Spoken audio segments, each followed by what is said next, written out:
นีวิทยุกระจายเสียงแห่งประเทศไทยจังหวัดเชียงใหม่ AM 1476 กิโลเฮิรตซ์สถานีวิทยุภาคภาษาชาติพันธุ์แห่งเดียวในประเทศไทยที่มีความทันสมัยเชื่อถือได้สร้างอัตลักษณ์กลุ่มชาติพันธุ์สู่สากล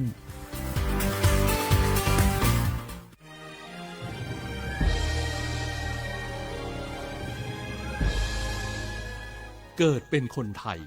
เติบโตบนผืนแผ่นดินไทยจงภูมิใจในความเป็นไทยชาติไทยเรานั้นนับเป็นชาติที่มีความเป็นมาเก่าแก่ยาวนานเรามีภาษา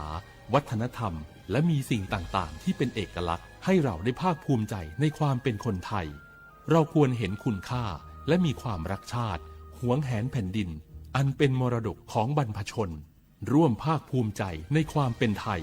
โดยสำนักประชาสัมพันธ์เขต 3 กรมประชาสัมพันธ์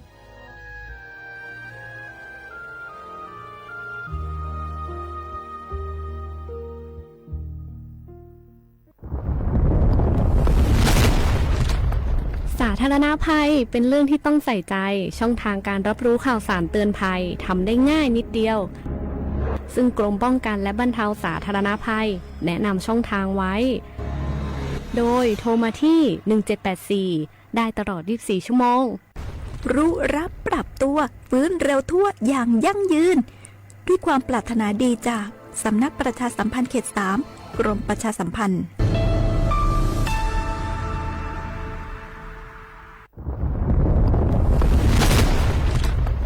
สาธารณภัยเป็นเรื่องที่ต้องใส่ใจช่องทางการรับรู้ข่าวสารเตือนภัยทำได้ง่ายนิดเดียว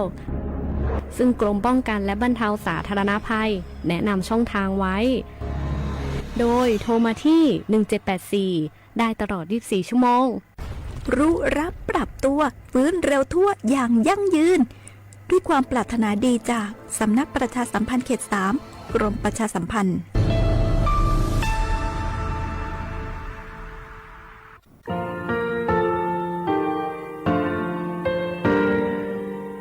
งาคือมีติปิเพกาวิเชลงาคือติกาติชูเลติเลเพกาวิมาเฮยาค่างาคือชอยาออตุคโลกาติเทวิออคโลคาติผาคาชูโยอาชูโยวิโยกาคาเดติเลอติเกกาพุติลาวิทัปาโต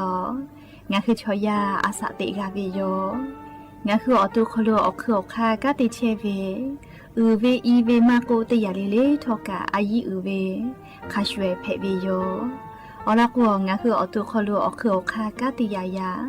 มาเตียลาวิโลโกงาคือชอยาทอกาอาสติมากาวิคาชูงาคือมีติปิเพกาวิเจเลงาคือติมูติสุติเพเลอติกาลิเลอาชูโยเวอวูปุตาเวกันติภาคาเสติเกคาเดกากาติเชวิทัปาโตงาคือมีติปิชกิเพลากาวิโยเชเลงาคือเทจโมโคคางาคือมียาถาตอกคปิลาตาเวปุระเวติจเสนีเสหปามัชหปานี้งาติจออกขอทามัววิทยาลัยวิชาการศึกษาประสามิตรโกเวออคโลจากเกรทาไทโจโมคุโฮคางาคือมียาถาปิยาลาตาเวตอกคติพายโย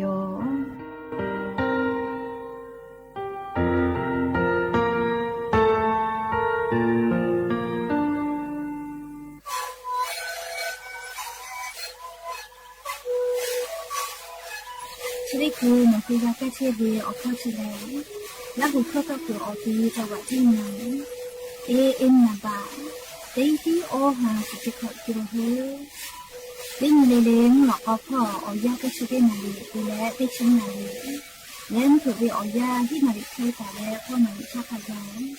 เต็งเลเลและหัวข้อก็เชื้อเว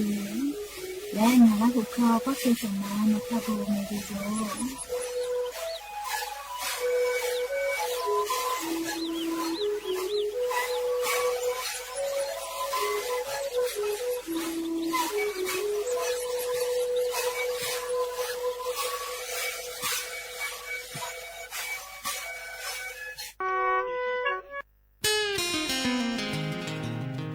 เด็กขอเลเลมุยิขอยากาลาโกปุจักขอติผาเปจาวิโยปุจักขอเลปุเวลาตาเวอานาติผาเลใครรัวอานานาพืออานาเ เชื้อไวรัสซิกาอานามาโกโรคปวดคอยุงลายโควิดชนิดผาปุจักกอปูเวลาตาวีอานาเพบิโยและปุจักกอชนิดผาเลตาวาตาคือกะจาวีปุจักกอเพบิโยชนะปะตองะคือเตกาลิลิกับปุจักกอปูเวลาตาวีไข้รัวอานาชนิดผามากะเพติจูงะคืออตุถะปุจักกอตาฉิจืองะคือเชตาวีเยคอโลปุจักกออูเลอเยพิกอตีมากะเพติจูงาคือเยคอกะคอมาโกอากาอัจพอโลกะดะเกตุเวอเจติผากะเดติญหาซาว่าบาตาวีทั้งขยะติผาลอโกกะอหุคาเดหุและอากาอัจโลอิกะตุตาเวติผาโมวิลอโกคาปุยจมุนาบออิกะคือเยเวติผาลอโกอหุคาเดเบเยอลอโกปุจักกอติผาเลอิกะเกเลวิอโคโลอูเลอเยติผาพิตอลาวิโยชะดาปะตองะคือปุจักกอเชกอติผาทะกะกุจบาปิวิโยและปุจักก็ผู้เวลาตาวิไคโลอานาเพวิทยาธายิ่งยิตาและสุญญวิอยาชอคโลแลอตุหนาชนากะนาชินาและจามกาโดมกาเลพิพิย่อติผาเตเลกางะคือว่าละว่าเมฟัสอสูยิ่งแลติผาตอลาวิโยติผาพาเลนาจาลาโกพิตอลาวิกาสติผามาโกอากาซวิกาสตอลาเลนักขสติผากะตอลาวิโยและงะคือเลอนาวิโอฮิติผาจะเคตอลาวิโลโกมอสลากูเกโลไกเลหาจะหาไซอลโกไคลัวอานาชได้พาเลนัดเชื่อดอมาเพวิอจือจอวิโยยาเก็บปัวติผาเอสไพรีปอตาวิมาโกไฮบูโปรเฟนติผาปอตาวิเชเลไคลัวอานาเพวิทยาธาดอเลหาซามาเพวินัดเชโยอลโกนัดเชื่อจะได้พาเลออตุคโลสกาติโตลามาดูจากติปีวิเจไคลัวอานาเพวิทยาธานัดเชยอไกเลกาจะหาซาวิโยวิจักกอปูเวลาตาวิไคลัวอานาชได้พาเลนี่คือนากาเลฝาปื้อเวลาโกใครรู้ว่าน่าจะได้ผ่านนี่คือเกโลปกไปตุโย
지가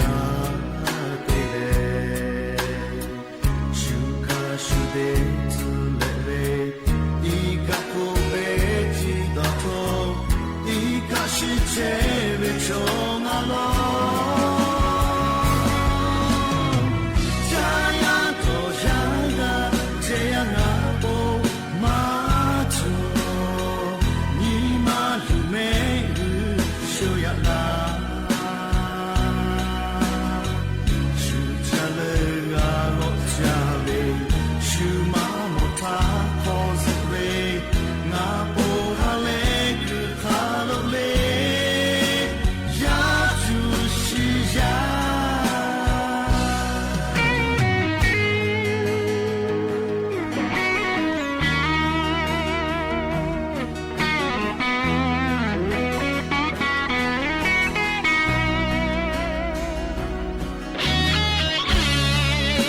何も暑いがまちゃったおいとがまくだのへやしやのへよ何まきてのすずのおい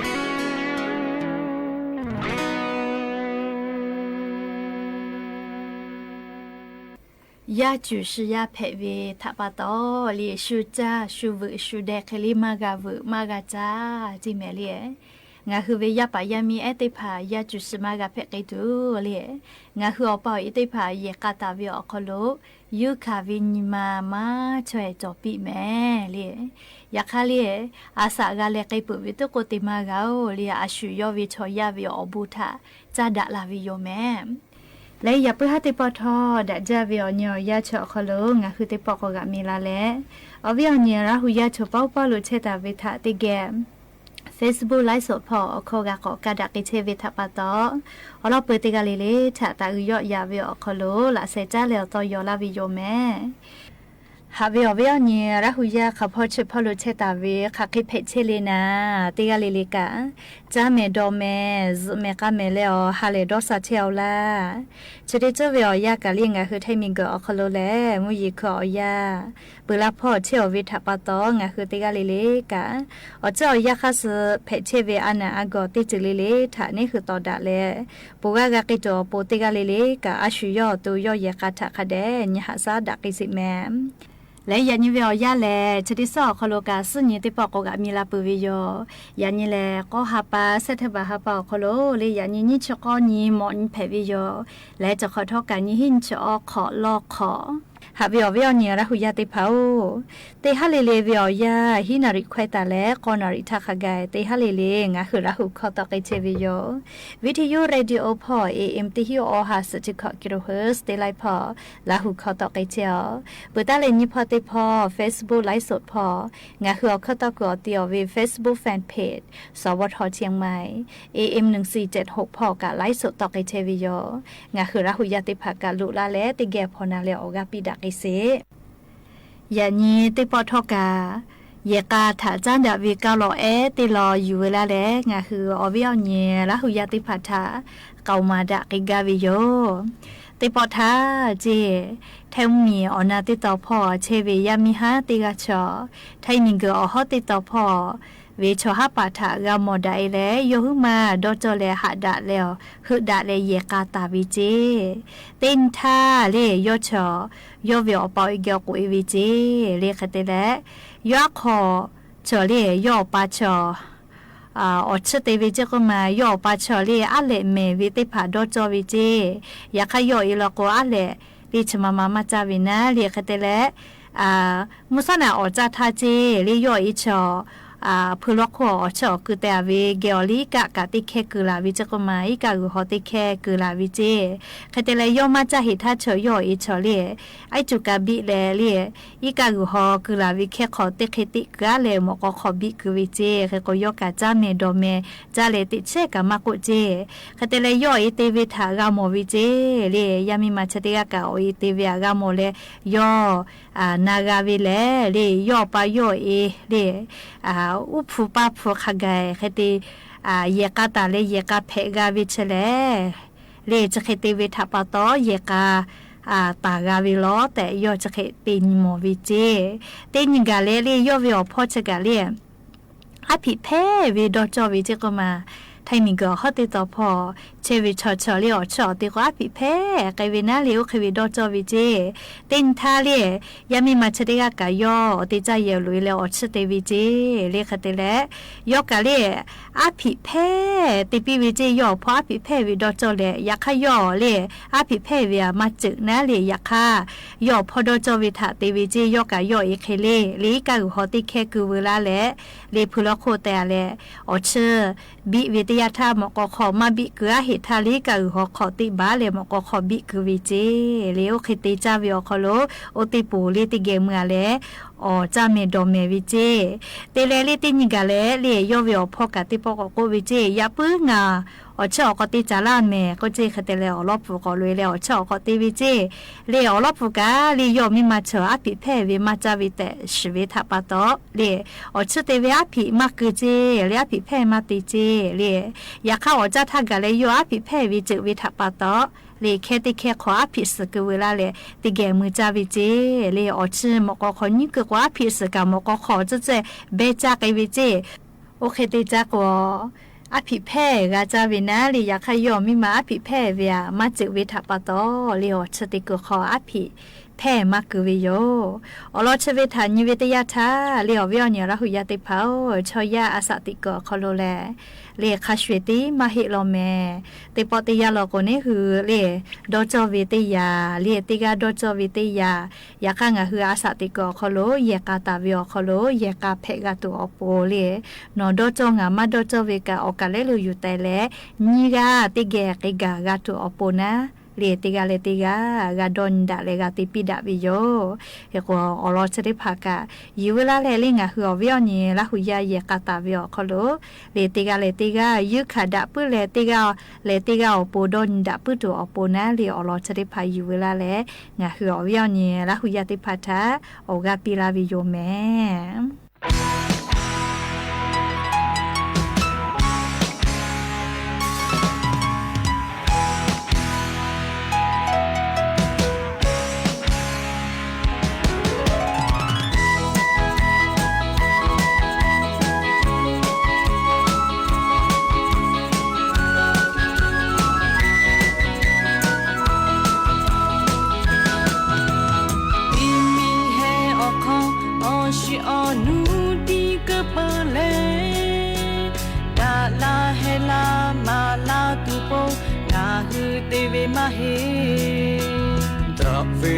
ชามูเยอจือออยาคาเปอุชาเตลาเวโบจติโยโอภามุเลชามาโอชิอนุคาเปดาลาเฮลาเมลาตุโปนาเฮเตเรมาเฮมุกะมุเยมุกะอซออยาคาเปอุชาปิลาเวโบเจติโยโอลิจาอุชาโนเตลาเวโอโบคาเปนาเรเตเกปอชิมุเอ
加油！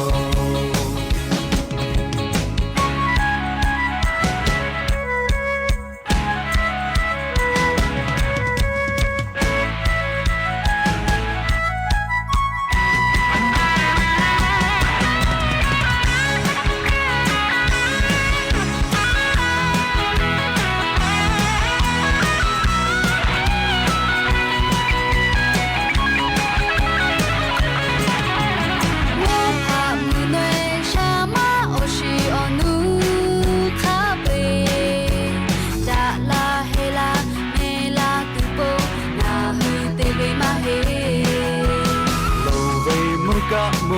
叶木工哦子哦呀卡贝，留下比拉维波着比哟。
กันนักปุวิโยเลจะสจาเวลิคอติพาทกาติปอตาเลกุสพอลอโกแลนี่คือราหุยาเขาโคลอคุพอทกาเตคาปุติคาลีจะสจาบุชิมปอยติพาทะเตไกตุโยแม่งาคือราหุยาดอลอจาวิแม่อามาเตเลโกโกปุราชาองาหาปาทาลีงาหือกุชูชูมุชามุยิติเลอมอยอจิยอติพาสิกตาวิโยอยากคาชดิหาปาติชหาปาติชเตตาเลติชญอคโลเลอันนี้คือสีตาวิมอยอจิยอติพาดะลาอืลามุลาเลอสอยุติพาโนลาเมลาวิทัปปะโตฮาเลหากาจัสจาวิปอยทะโกกะมีลาวิโยเฮโกเลงะคือราหุชมอติพามาลาตาวิตอคติพาชอดะจาวิโลโกมายายทะโลโกเลอสอนูนอลาตาวิอสติพายาเนจาวิลาโกเปกูนอลากูมาลาวิโยเฮโกงะคือชมอมาลาตาวิตอคจะได้พาเลคาเดกอดอนิวิลาโกจึกนะจาวิโลแมงะคือเลยยาเนติพาชมอชอเกติพาทะตาอุยอยาพุตอโปลีมือตาวาตาวิอสอนูอสติพากาวิตยาทาลีชมอชอเกอปอเอคาจะไปวิอุชาโกเวทาอลอตาจาพุตูลีงะคือชมอติพาตอคจะเคติเตมาลาตาวิโลแมเฮโกงะฮือมือตาวาตาวิกุสมาสติภากาวิโลโกเลงะฮือลาหุยากะชมชเกติภาทาอลอจาปิวิโยจัสจาวิบุชิมปอยก็เวนะเลงะฮือมือตาวาตาวิอสอนุติภาดะลาอืลามุลาเลกาจากาดอเปตัวโปเลงะฮือภาเสภากุสาหะซาลาเวแต่ก็แลเลงะฮือลาหุยาอคโลภาษาติมูเลเลอคโลกาจะเคติโยวิโยเฮโกงะฮือติกาเลเลกาติปอเลจัสจาวิอยากาวิทัปปะโตยาพุฮาอเลมือพอกาจะสอจาวิทะจาดาวิลิคอเลียออสอุสก็วิเจลิลิคอติปทะแพลาติโยเอก็ยาพุฮาติปอลูลาเลออกาปิลาเชเวติกาเลเลกาอบูจาเมติกาเลเลเมกาเมเชซาโจซาฮาเลโดซาปี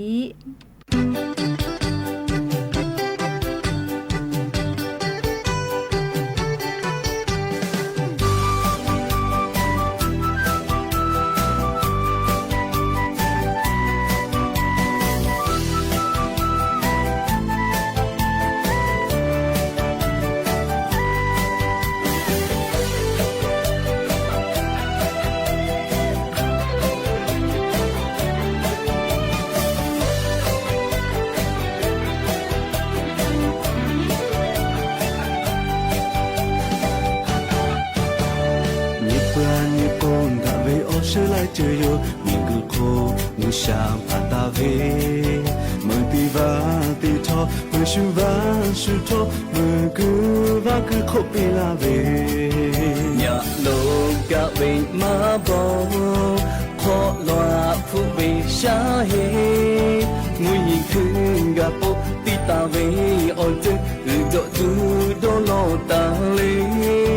อยากกูอยากเดินโตมามือมาจูเชเตขอมาออโปกูตาเวชีเบเมเปลาหูยาทาหูชาโบนาลาหูลาลิลาหูโคชาบงปิลาเชเวมาชิมุเลตาเชเปปิลาโดนิปิโลจาบงปิลามาจาจิตานาหูชาโบเยโลเตเกชอโปเตตาเลเตเกโปชิมุปิโลโอลาลาลาลาลาหูยามุโอโออุมาอุดาลามือคือมือจีข้าป่วยชาหน้าชีอาปิโลลาหูเวมือคือตาเลลาหูเยเยข้างกะโอลาลิลาหูยามุชิมุโลโอสุลือสุดาลือลิทาลิชอฮัลโหลยิโกวิชาโบเยโลชิมาโย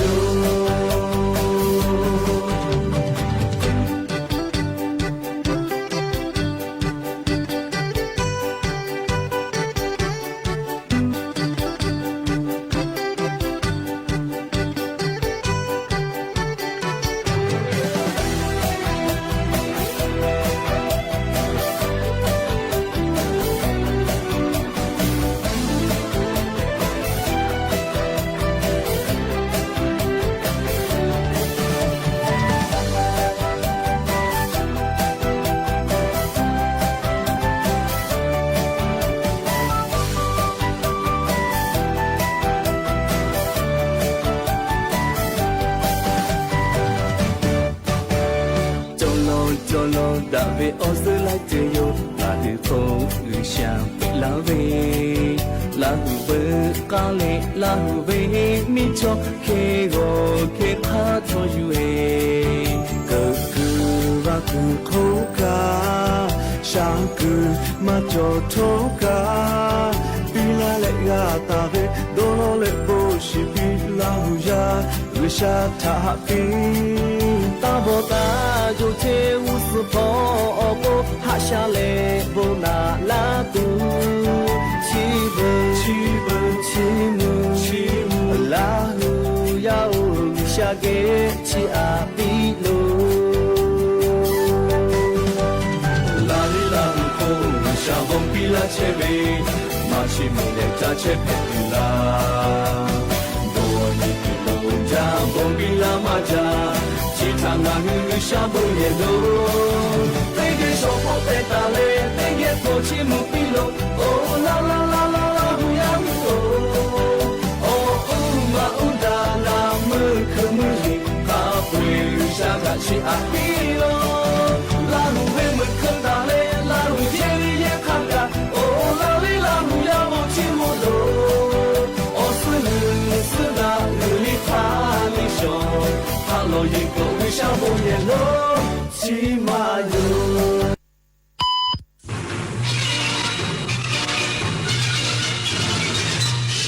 สถานีวิทยุกระจายเสียงแห่งประเทศไทยและเครือข่ายทั่วประเทศเสนอข่าวต้นชั่วโมงรู้เร็วรู้จริงเกาะติดทุกสถานการณ์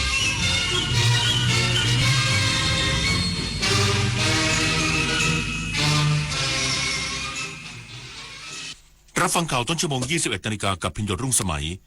สทนช.เฝ้าระวังน้ำท่วมฉับพลันและน้ำล้นตลิ่งในพื้นที่ 32 จังหวัดตั้งแต่วันพรุ่งนี้จากฝนตกหนักต่อเนื่องอีกสักครู่กลับมาติดตามรายละเอียดครับ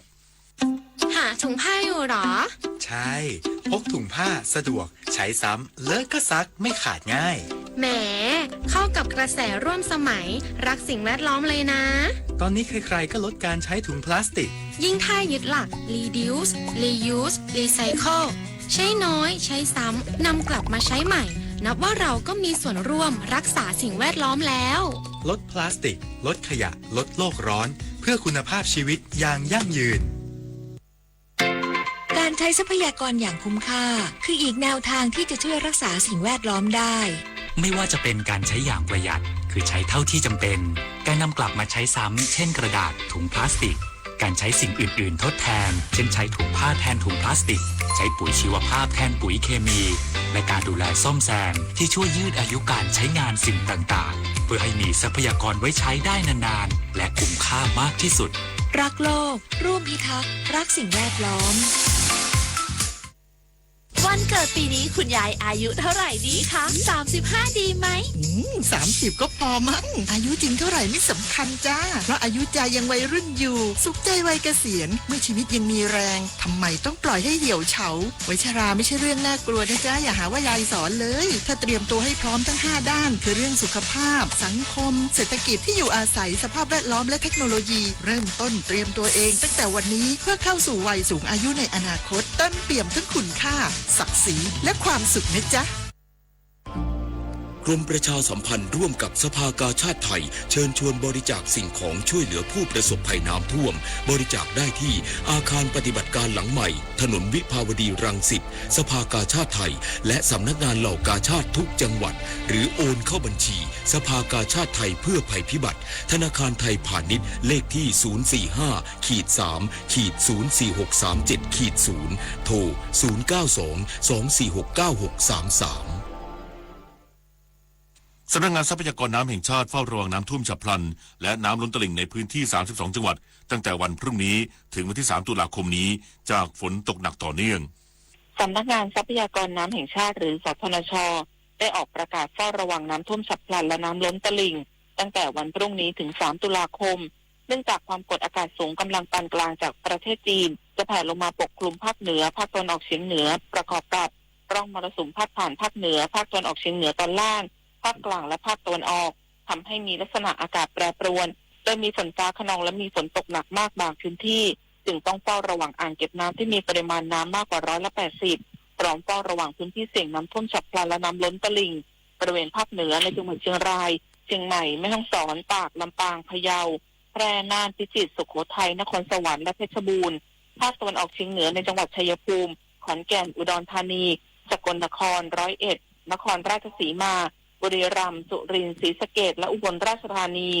ภาคตะวันออกในจังหวัดนครนายกปราจีนบุรีสระแก้วชลบุรีจันทบุรีและตราดภาคตะวันตกในจังหวัดกาญจนบุรีและภาคใต้ในจังหวัดภูเก็ตยะลาและนราธิวาสปิยาพันธ์ยังเทียนรายงาน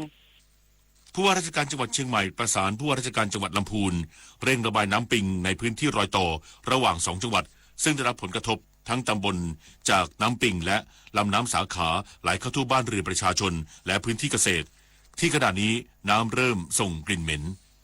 นายนิรัตน์พงศ์สิทธิถาวรผู้ว่าราชการจังหวัดเชียงใหม่พร้อมด้วยหน่วยงานที่เกี่ยวข้องลงพื้นที่บ้านหนองสีแจงตำบลหนองแฝกอำเภอสารพีจังหวัดเชียงใหม่ซึ่งเป็นพื้นที่แก้มลิงรับมวลน้ำจากแม่น้ำปิงล้นตลิ่งจากตัวเมืองเชียงใหม่และลำน้ำสาขาเข้าท่วมบ้านเรือนประชาชนนาข้าวสวนลำไยและบ่อปลาได้รับความเสียหายทั้งตำบลจำนวน9หมู่บ้านปัจจุบันน้ำเริ่มส่งกลิ่นเหม็นเนื่องจากระบายได้ช้าภายหลังจากการลงพื้นที่ผู้ว่าราชการจังหวัดเชียงใหม่ได้ประสานกับผู้ว่าราชการจังหวัดลำพูนในการกำจัดผักตบชวาและสิ่งกีดขวางทางน้ำเพื่อระบายสู่คลองร้องฝรั่งอยู่ในพื้นที่รอยต่อบ้านหนองสีแจงตำบลหนองแฝกอำเภอสารพีจังหวัดเชียงใหม่และบ้านอุโมงค์ตำบลอุโมงค์อำเภอเมืองลำพูนจังหวัดลำพูนโดยลำน้ำสายนี้จะไหลลงคลองปิงห่างผ่านจังหวัดลำพูนแล้วไหลไปรวมกับน้ำกวงก่อนจะไหลลงสู่แม่น้ำปิงที่ตำบลศพทาอำเภอป่าซังจังหวัดลำพูนต่อไปโดยมณฑลทหารบกที่33ได้สนับสนุนกำลังทหารจำนวน50นายเข้ากำจัดผักตบชวาและสิ่งกีดขวางทางน้ำซึ่งภายหลังปฏิบัติทำให้น้ำไหลผ่านได้สะดวกยิ่งขึ้นทั้งนี้จังหวัดเชียงใหม่ได้ประกาศเป็นเขตภัยพิบัติโดยเทศบาลตำบลหนองแฝกได้เตรียมแผนฟื้นฟูหลังน้ำลดระดมกำลังเข้าทำความสะอาดบ้านเรือนประชาชนและพื้นที่ต่างๆพร้อมเร่งสำรวจความเสียหายเพื่อจัดสรรงบประมาณช่วยเหลือตามระเบียบต่อไป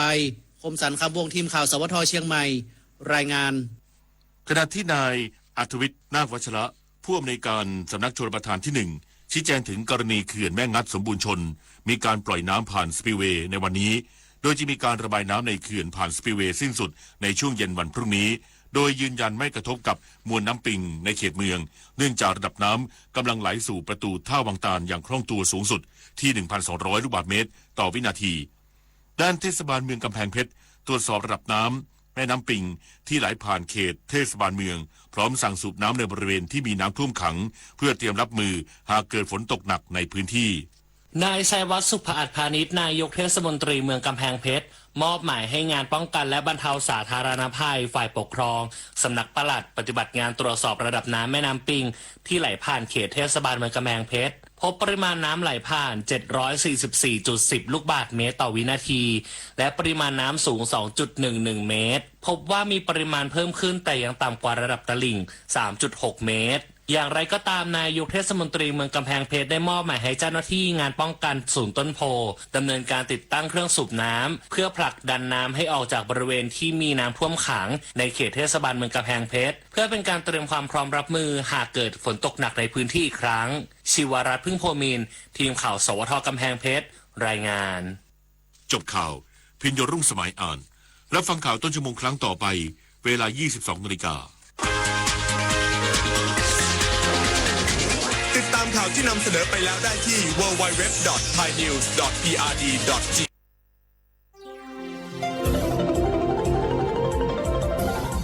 วิทยุแห่งประเทศไทย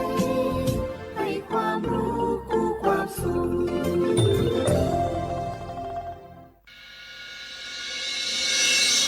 สถานีวิทยุกระจายเสียงแห่งประเทศไทยจังหวัดเชียงใหม่ AM 1476 กิโลเฮิรตซ์สถานีวิทยุภาคภาษาชาติพันธุ์แห่งเดียวในประเทศไทยที่มีความทันสมัยเชื่อถือได้สร้างอัตลักษณ์กลุ่มชาติพันธุ์สู่สากล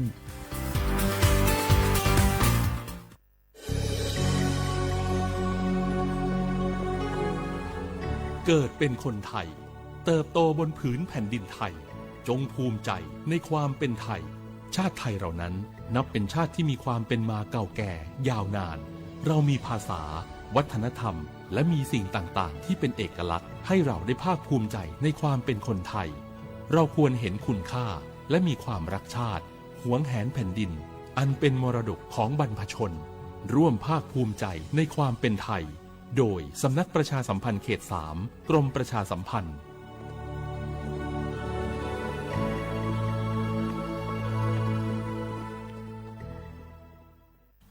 บางคนเมื่ออยู่หลังพวงมาลัยก็กลายเป็นสิ่งนักซิ่งทันทีขับรถต้องเหยียบให้มิดต้องเร็วกว่าไกลแต่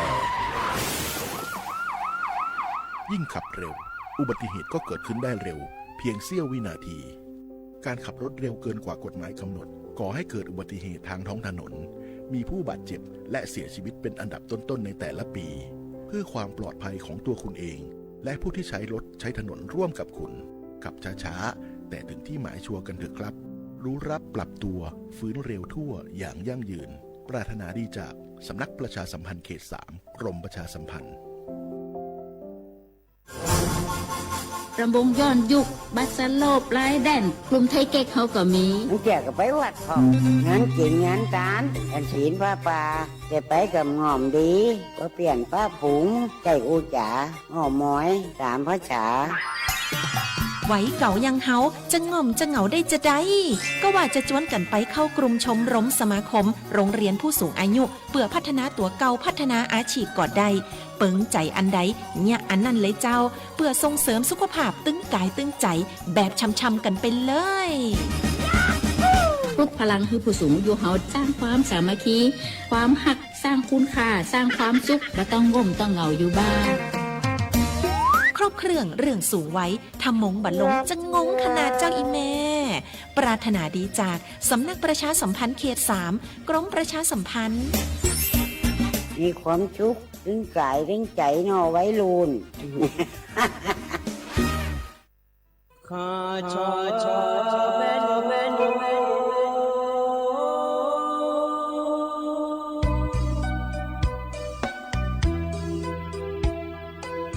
你照顾你我到我土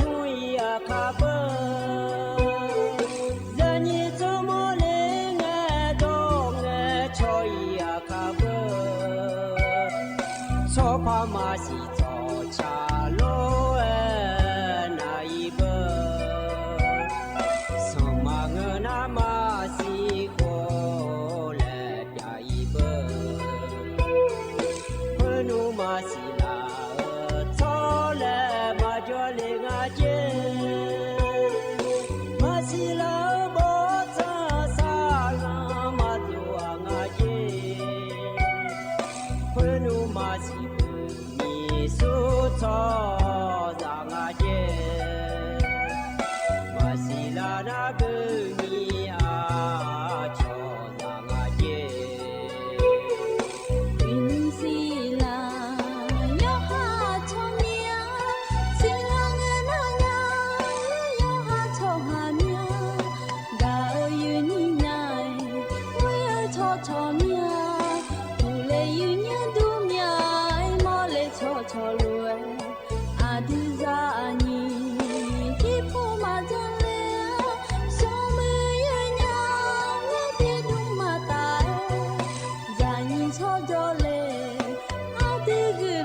我都他妈有牛，你们几个有你那陪同居了没？有娘有没那路同居了路哎？阿阳那里提那个都，那里为人呢，吃人个牛同居了呢，个提姐就哎陪呀这个那啦没有娘。你们几个有你那同居了阿德考阿能那苗提那个啦啊，伊那巴拉西那คนนี้ยลาและคู่สิอาโหนะคนนี้ลองที่โหมีชมอันนนะคนนี้ย้อนนองนองก็ละง่ายยืเนี่ยว่าอาทิงนองว่าที่นี่เชื่อกูอยู่นองปลาสีกูเสียงสิเลกาคนนี้พังยาตากูเชื่อสีโหอายามที่นองสาธินาเบลาจีเอดูมาควายยืเนี่ยนอย้อนนองก็ละโซลวยอินนองกาลูลาเช่ๆยจีเอเลดูจะคือดอกคือดูเวลายืเนี่ยอยู่วันนั้นลูดชาอยู่เบียวๆและปีนาหาก็คือจากกันในนาลิทิลาดูแต่ก็รู้ยอดามาหล่อยืเนี่ยเดือขยะเดือกุนสินอยคาทินอนายานาอยู่หายาเนี่ยจะยืดเดืออยู่หายาจะคือดอกคือก็หัวลายเชื่อดูหล่อยืเนี่ยอยู่หามาดูจะคือดอกคือดูหล่ออยู่วันนั้นลูกมีมายืเนี่ยลายเชื่อบิจดามอมีอะไรอยู่จอนาลูกหล่อยืเนี่ยเดือขาดดูนะหากันนะคนนี้มือพายอยู่กับมือลอยยืเนี่ยก็ได้น่าหน่อยเดินในชาอันดับเบลตีบินหันดาญายืเนี่ยก็อันดับเบลตียุจีบินหาเฮนาลอยยืเนี่ยเวถ้าเบี้ยเจเนลาและเนี่ยขาเล็กของมันในชาเฮตีตะกลุนหาเบียดามายืเนี่ย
怕我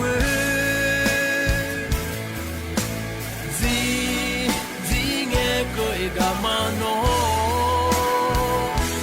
我一个他不sợ怕个他呢自爱过安呀嘎个嘛会跑那跑会把那把说侬安样比我一毛美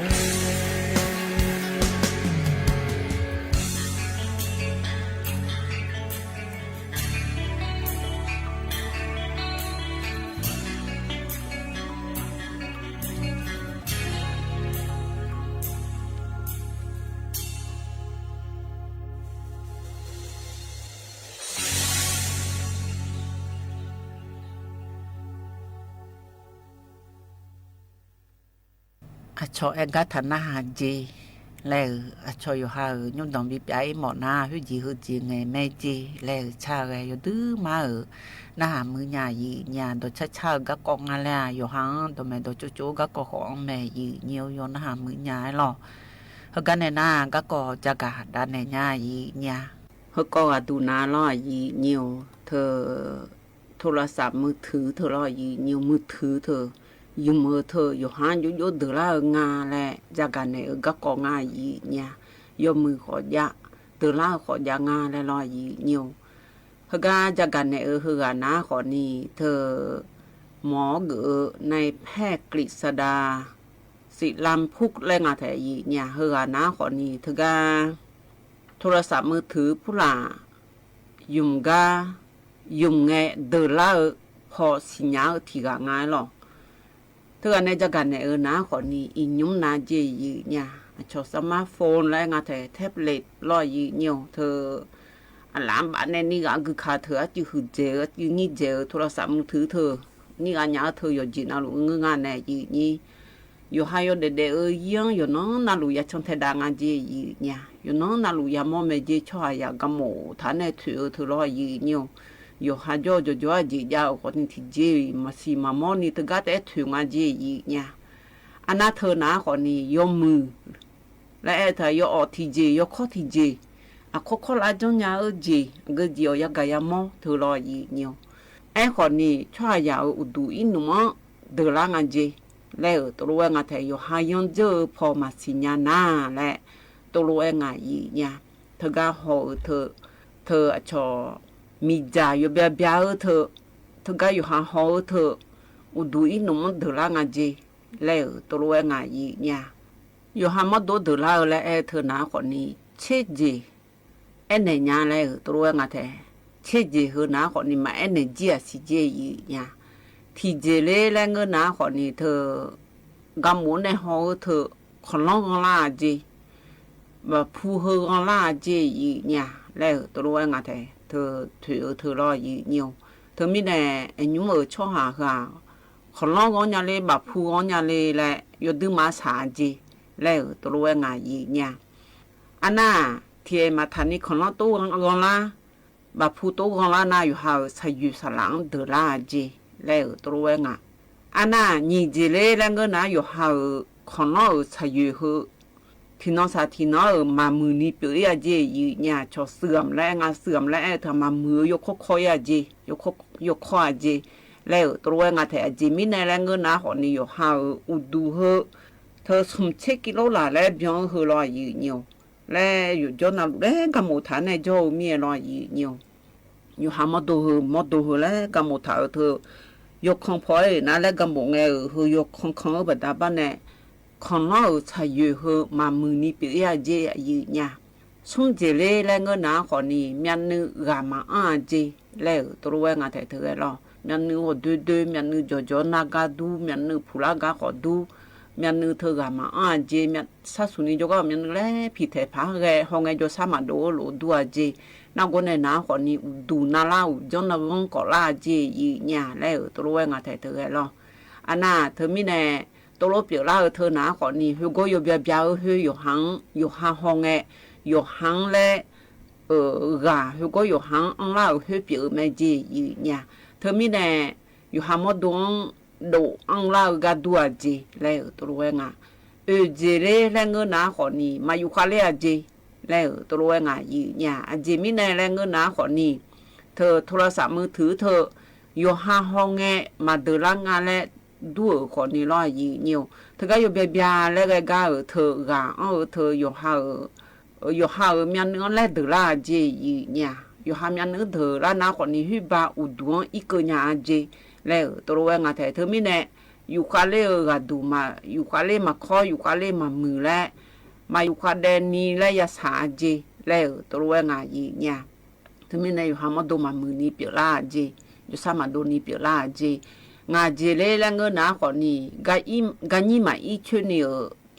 กานี่มาอีโดญานี่เปียล่าเจอ่ะชอท้องผูกแล้วกูงานเนี่ยกานี่อีออกมาออกงานเนี่ยยีนี่อ่ะเจมีในแล้วเงินหนาขอนี้เธอนี่อ่ะไงกันยี่อีเยล่าขอมาอีเยล่าขอมาอีและแกน้าก็ในน้าขอนี่มาอีแกน้าขอนี่เงียบโยแกในรอยอยู่อยู่หามอดูเธอมาลูมาลานี่นึกในเจ้าเมียเธออยู่หามอดูเธอกันยี่บีอีเมียเมื่อเธอก็มามือนี่เปียยอนเนี่ย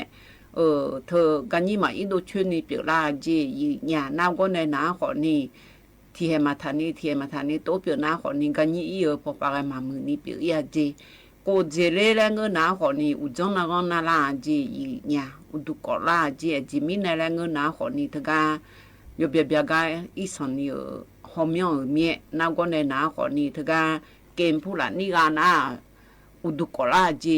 เนี่ยเนาะอุดุกอลาจีแล้วตัวรู้ว่าไงแต่เธอรอยีเนียวน่าเธอยอมยากันเนี่ยชดเชยหอเธอหนาขอนี่อุดุกอลาจีอันน่าไมเกรนและคู่เธอเปียล่าเจยีเนี่ยไมเกรนและเธอหนาขอนี่เธอกุบผิวที่ผิวน่าไม่รอยีนิยมเธอดูหน้าเธอกุบผิวที่ผิวน่ารักเธอสีเจเลและเงินน่ารอยีนิยมกับพ่อปัสสาวะอาเสบและงาแถอยู่หาอิสุปุระสุยร่างไงขอนี่มาอีแล้วก็อิสุจังเธออยู่หาอิสุยากากาดูเธอรอยีนิยมมานานาเลงาจีแล้วตัวงายีเนี่ยน่าเย่เจเลแรงเงินหนาขอนี่ดัดจืดกองล่างเจดัดจืดนาล่างเจอยู่เนี่ยแต่ก็ตอนนู้นในกำโมเธอสัญญาเขาตาเนื้อขอมือเธอก็มีชาวเขาตาเนื้อขอมือเราอยู่หันเนื้อในอยู่เนื้อในย่อขอมือเรานี่ก็งาเราอยู่เนียวนาทีเดือนนะขอนี่เหมียวมันก็นึกก้อยมือพาเนื้อในนี่ก็เธอขอมือเราอยู่เนียวแหวดัดอยู่ตื้อมาถือร่างเจคอมพิวเตอร์ถือเธอมือถือนี่ก็เธอหน้าแล้วตัวเองอาสู้ขอนี่เธอคอมพิวเตอร์ยาถือในเหมียวยามือหนาลอยเหนียวเหมียวคอมพิวเตอร์ยาถือหน้าแล้วตอนนี้อายุเนื้อเนี่ยอยู่หังดัดอยู่มาบีเดอร์ละแล้วเนื้อเจแล้วตัวเองแท้อีสันนี่มันก็หมดนี่เนื้อละอาเฮียป้ามันจีเพียวละตัวชวนนี่เนื้อโยเนื้อแหละจอสิเกอเนื้อช่างแต่ดาเจยีเนี่ยมาเงอนะขอนี่อยู่จอนาลูอยู่นอนนาลูมาชาเจนึกนะขอนี่อยู่หาดัดจืงนาลาเนี่ยเดลาเจยีเนี่ยเวเจเลแล้วเงอนะขอนี่มือถือนี่ก็เธอนาลอยยีเนี่ยที่ปวดนาขอนี่แท้เธอมือถือนี่ก็บัดไปนำบอกขอชี้ช่องในขอช่องรอยีเนี่ยชอจีเจขอมันกันยาอยู่เทอยู่ชักก็เปียวล่าขอมันกันยานี่อยู่หาเลยละชะลาโลอยู่มือก็จะอยู่พอปากเดล่าเจยีเนี่ยที่ปวดนาอยู่หามือถือนี่อันเนี่ยชลงก็ถ้าก็ช่างเจขอมือรอยีเนี่ยมือถือเธอนี่ก็เธอหนาขอนี่ยอมอยากแม่เจยีเนี่ยชอบหายันเดือดเร็วแล้วน่าละก็เนี่ยอยู่หาเครือละก็อยู่ที่จะใช้ละพอเธอละเธอละแหละช้าเนี่ยชิคาโลและหัวยากายาโมล้วนอยู่หาไงอยู่มือพามาช่องเทดานาเธอก็ดูมาเปียวละยาแล้วขอมายางานเนี่ยยี่เธอมีแน่โทรศัพท์มือถือนี่ก็เฮอหนาลอยยี่เนี่ยห้องคอมพิวเตอร์นี่ก็ขอมือลอยยี่เนี่ยเว้ยยอมมือจีล้วนมามือจีก็ยอมยาจีช่องเทลูกแม่และจากการเนี่ยก็กองยี่เนี่ยก็ก็ยันหน้าหางอะไรกันในหน้านั่นอย่างถึงในชาติกาและพระบิณฑบาตเปียดญาอีเนี่ยอันดูมอนหลังห้อยี่บุดอหันอย่างในชาติรออันอย่างยี่กามาร้อยไรชาติเธอตีแต่ก็ล้วนอาหารเปียดามาอีเนียว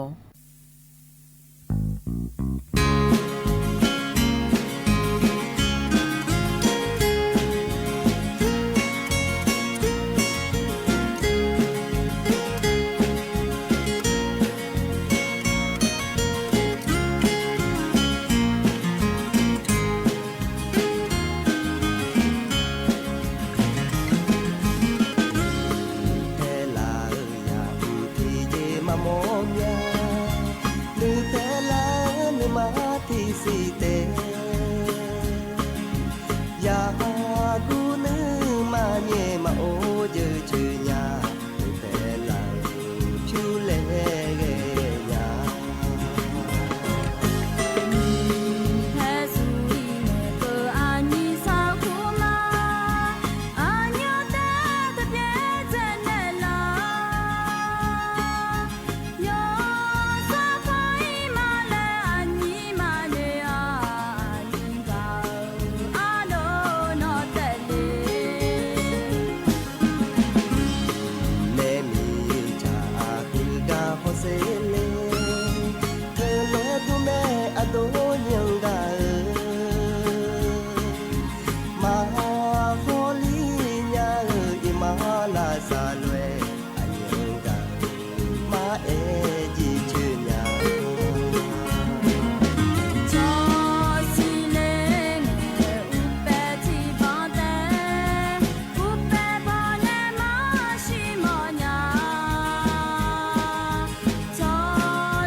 Đó chắc là dân ha biểu tu cái loại gì nhiều anh nhà nhiều mà gọi gì lại chào thực tế cái loại gì nhiều cái này na thử ở đâu chế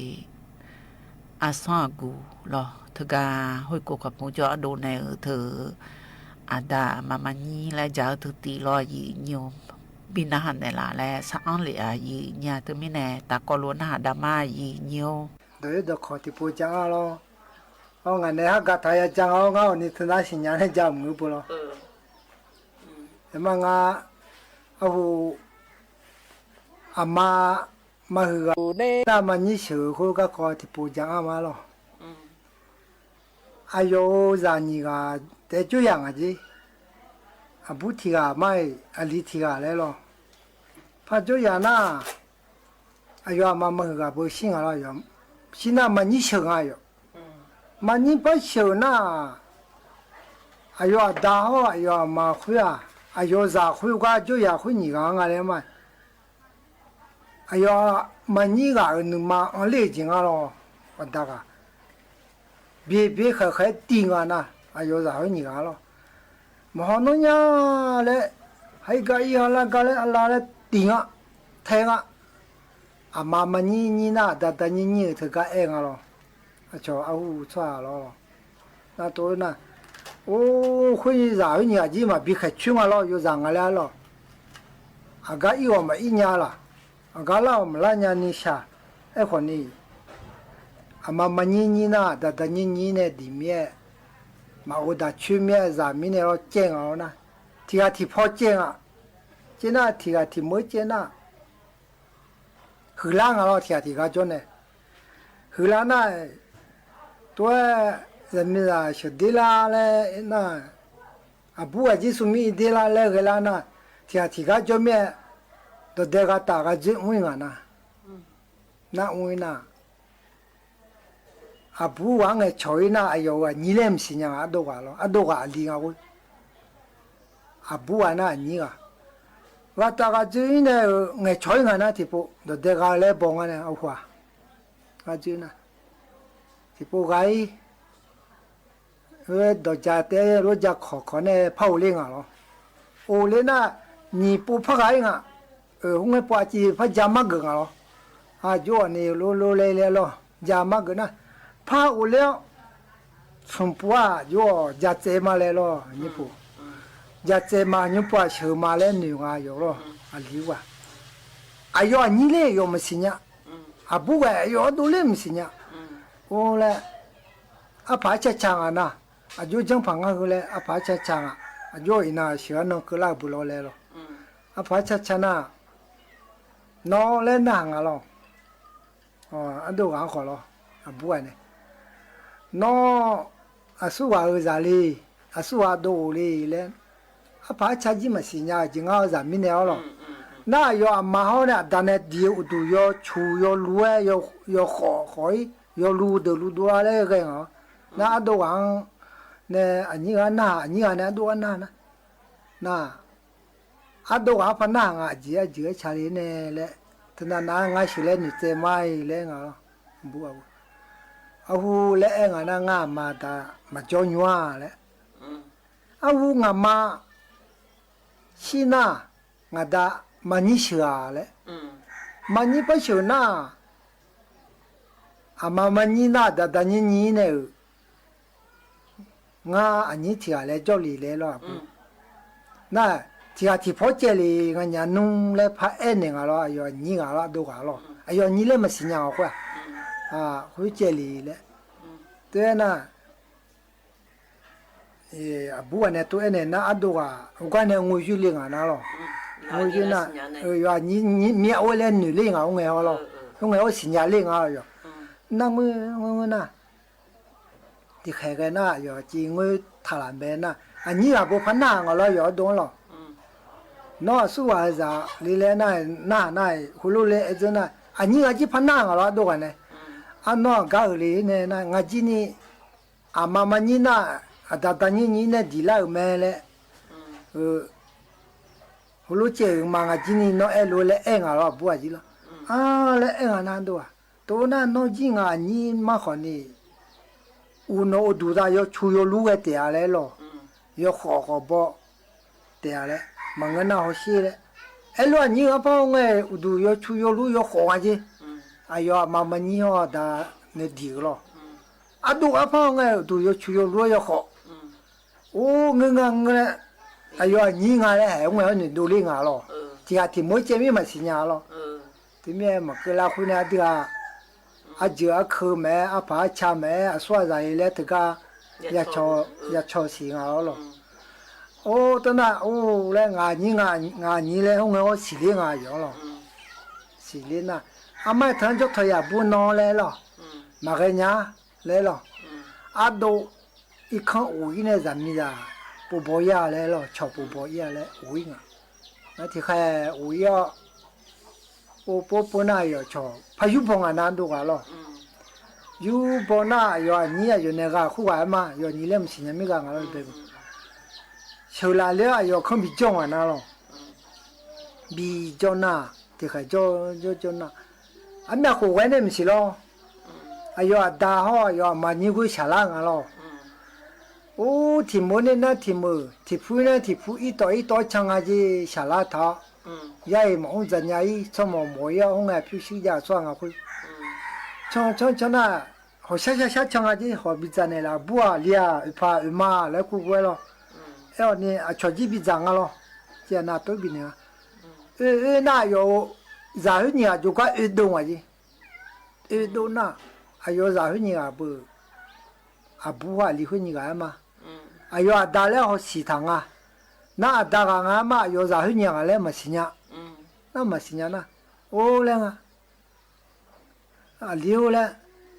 họ chỉ biết rằng là xí là phiêu xí phiêu chế của chị na bên này là sao tạm mà cái nhà mía là ở trong à lo à bố này phiêu nhỉ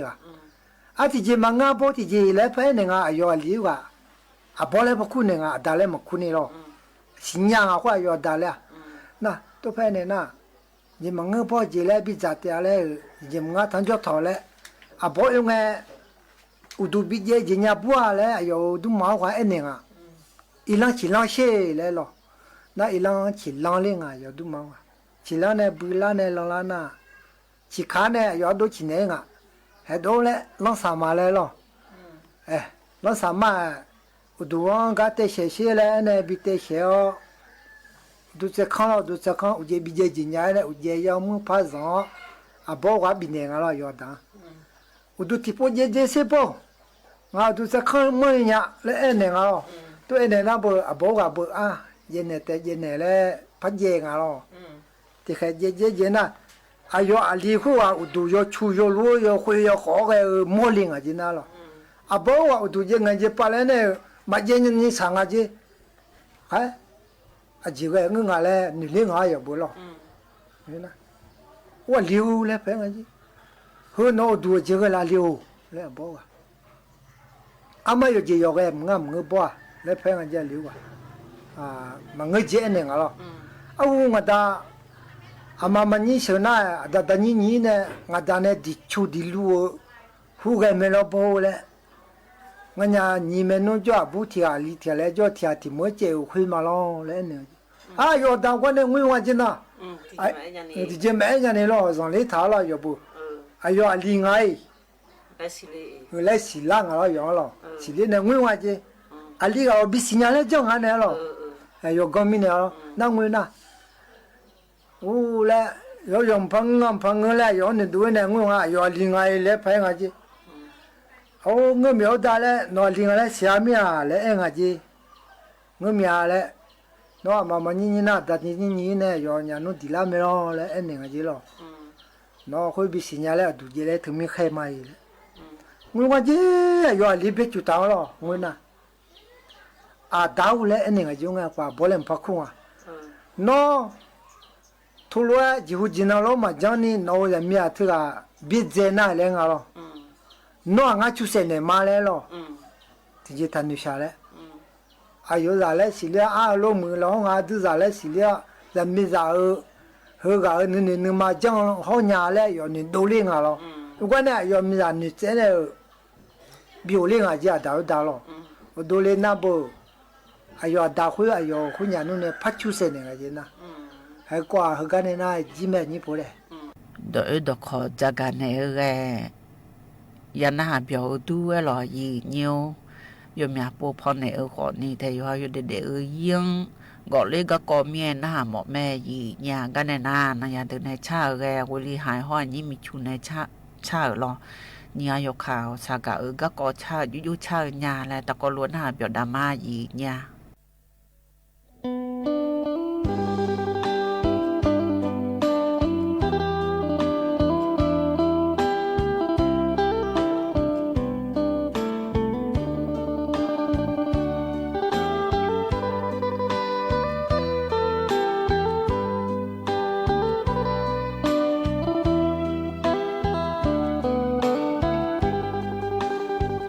ข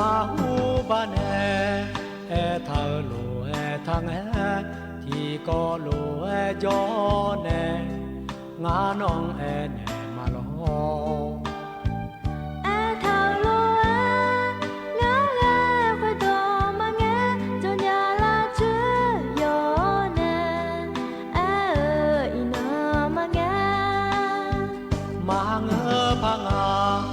เยกูจาเฮกลาโนฮามาลางาโนงังจามยองยองาเยมางางาโบเอโดมาลาแลมจิกาเนโจชามาดูเปียลามาจอเชญาโนงังมากาพางาอาลีnữ mà lá cho về thằng ai thà nữ cha lên đó cha cha là mà thế cho nó giữ thì cho ý cơ thì bố em mà mai mà ye cô già đưa ta na nó ha cả nhà nó về mà nhà đưa ra nữ ma ta lo na thì có lúa gạo nè hơ lúa để đa lên ma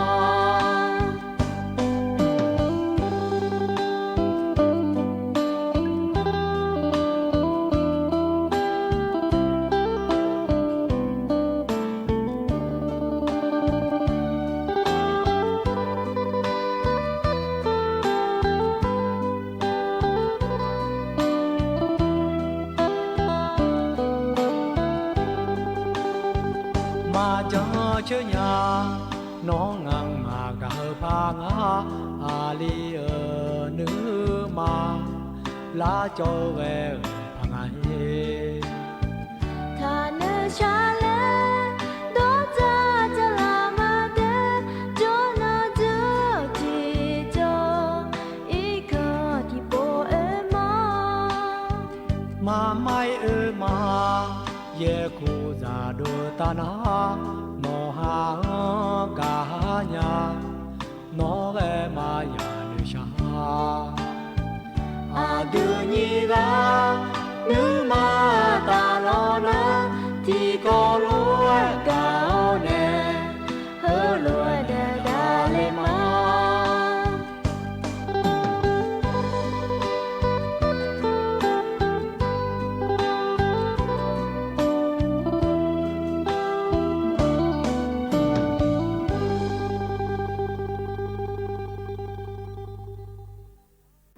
nói à đến này cha cái nào có lý hại ho như mình chui này cha lo nhiều khá cả các có cha cái nhà hàng biểu đuôi lo gì nhiều cái này na chỉ gu gà lại phải na đa nhà gì nhà nhưng chỉ có tu na còn ni ado đông trà lại khu này cha lo thì cái hồi sa khán cho ado này cha ởอยู่แบบบายพอไหนมาแต่หน้าที่ขอลาหลัวมาอย่างนั้นนี่ที่ขอลาหลัวยุ่งจีcái ai yam cái hạt giả ở lúa vua nè ta có lúc nào biểu đà ma gì nhiều năng bị na si phá chỉ có một phần này lạ lẽ sáng lì ở lúa ta có lúc nào biểu đà ma gì nha bị lối khê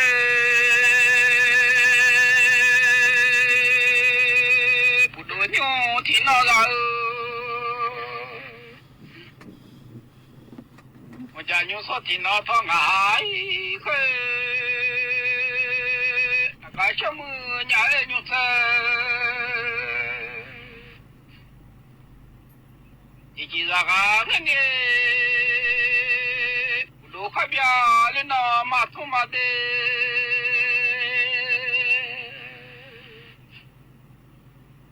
nhà khai bia lên nó mà không ngại khơi cái cho mưa nhà ấy khát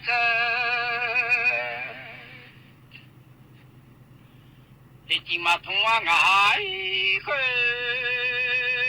phụ nữ nhớ khó thì nó thông qua lên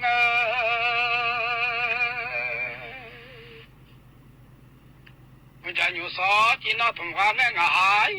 khơi là cái số mưa nhà ấy nhiều số 一起同行的爱会，会弄你们俺来同我忙我的，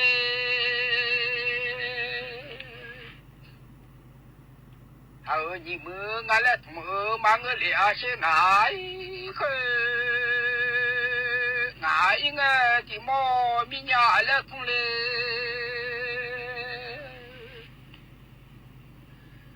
小孩应该的毛米拉伢嘞。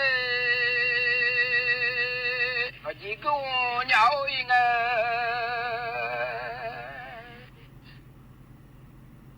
一只白鹅伢来同嘛爱去，一个小鸟应该，一个鹅伢来同嘛爱去，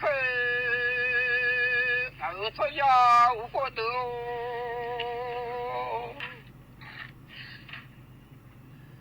什么说呀？我的我到哪里去？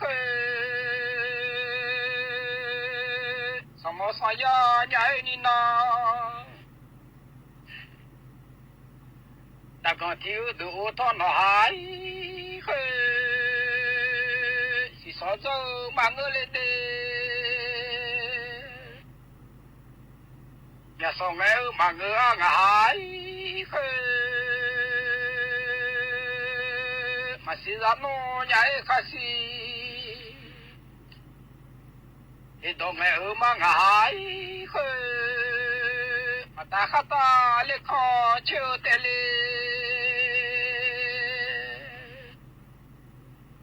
你大哈达来看秋嘛爱去，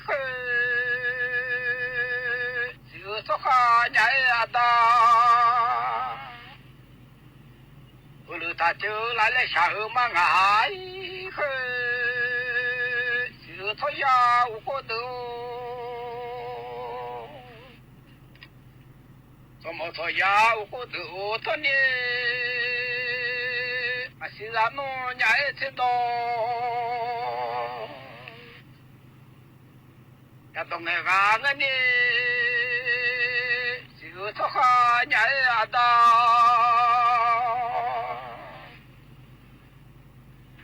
一到我阿妈个阿奶去，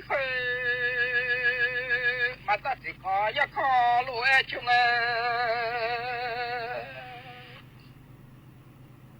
你若是看一看就话我爱去，只要我伢咪嘛，伊拉就阿妈个爱去。俺刚没从我他这的，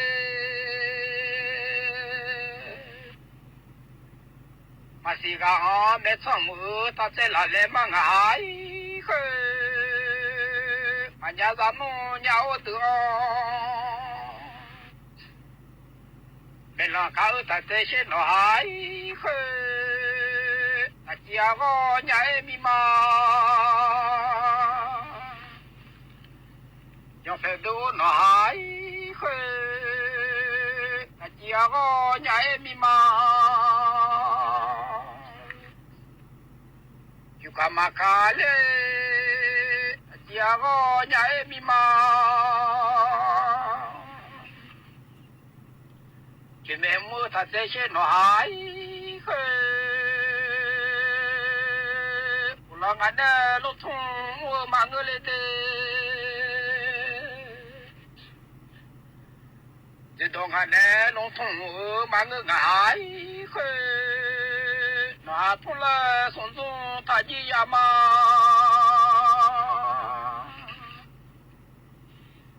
我到同来送中他后嘛爱去，不让我在伢俺呢，路上我忙个爱去。我咋咋鸟咋嘞？从今那他一嘛爱去，他都嘛鸟来嘞。那无球嘛我爱去，哈子年纪了，苏多那他嘛爱去，干的不他来了下来，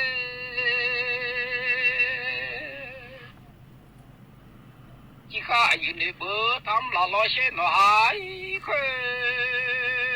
几下那年会。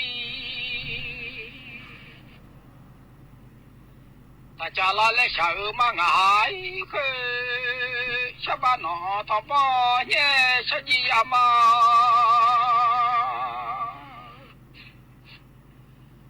我都他把年下午嘛爱去，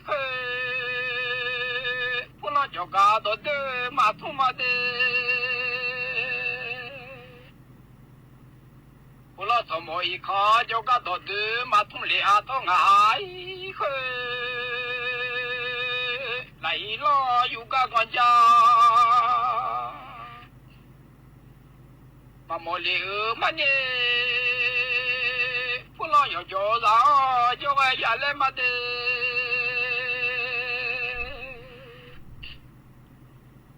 怎么要叫上叫个先来去，马来年呀哟。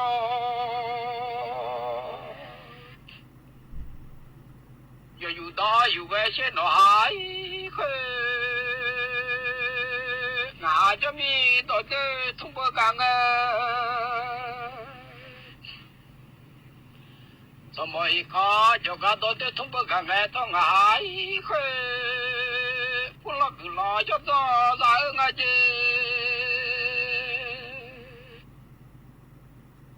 怎么一看就俺不老要做啥俺这。来了鸟有米，我家莫不干爱到爱去，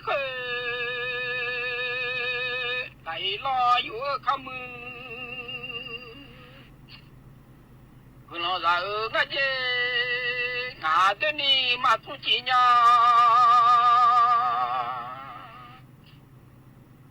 叫到面你马出去了面爱去。路上鸟面呢，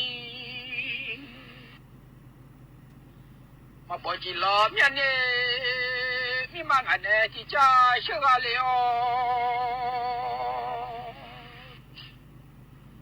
这个俺呢几家小阿爱去，就嘛是老鸟俺呢，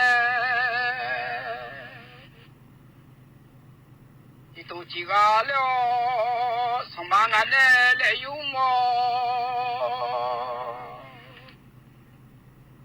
我都俺呢来用个爱去，有罗小鸡伢啊，这个然后个呢，那这送有了好忙个么？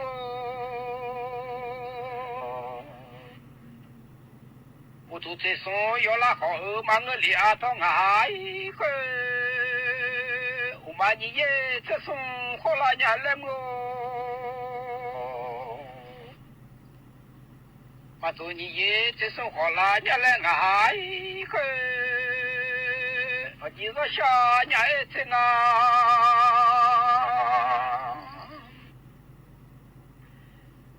哎呀路嘛我爱去，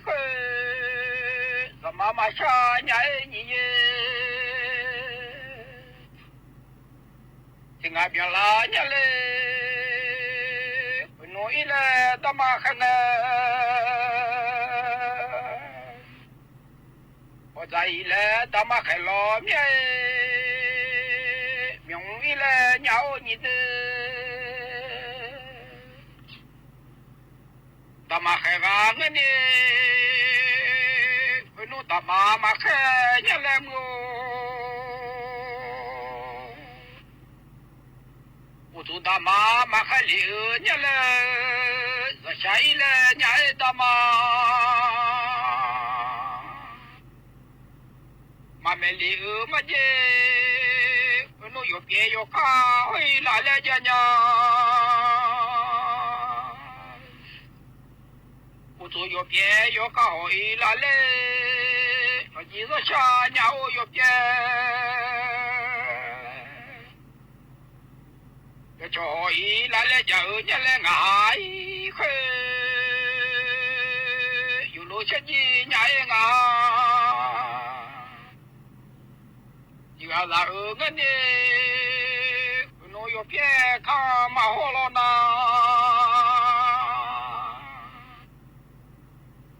要别要干嘛好了呢？回路地址嘛嘞，那我也，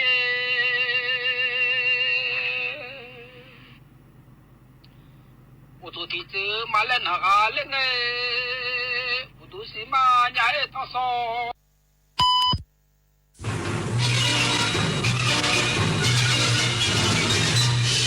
สถานีวิทยุกระจายเสียงแห่งประเทศไทยและเครือข่ายทั่วประเทศเสนอข่าวต้นชั่วโมงรู้เร็วรู้จริงเกาะติดทุกสถานการณ์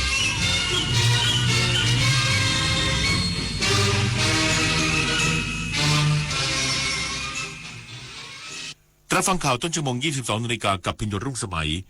รัฐมนตรีว่าการกระทรวงศึกษาธิการร่วมงานรำลึกครุวีรชนชายแดนใต้ประจำปี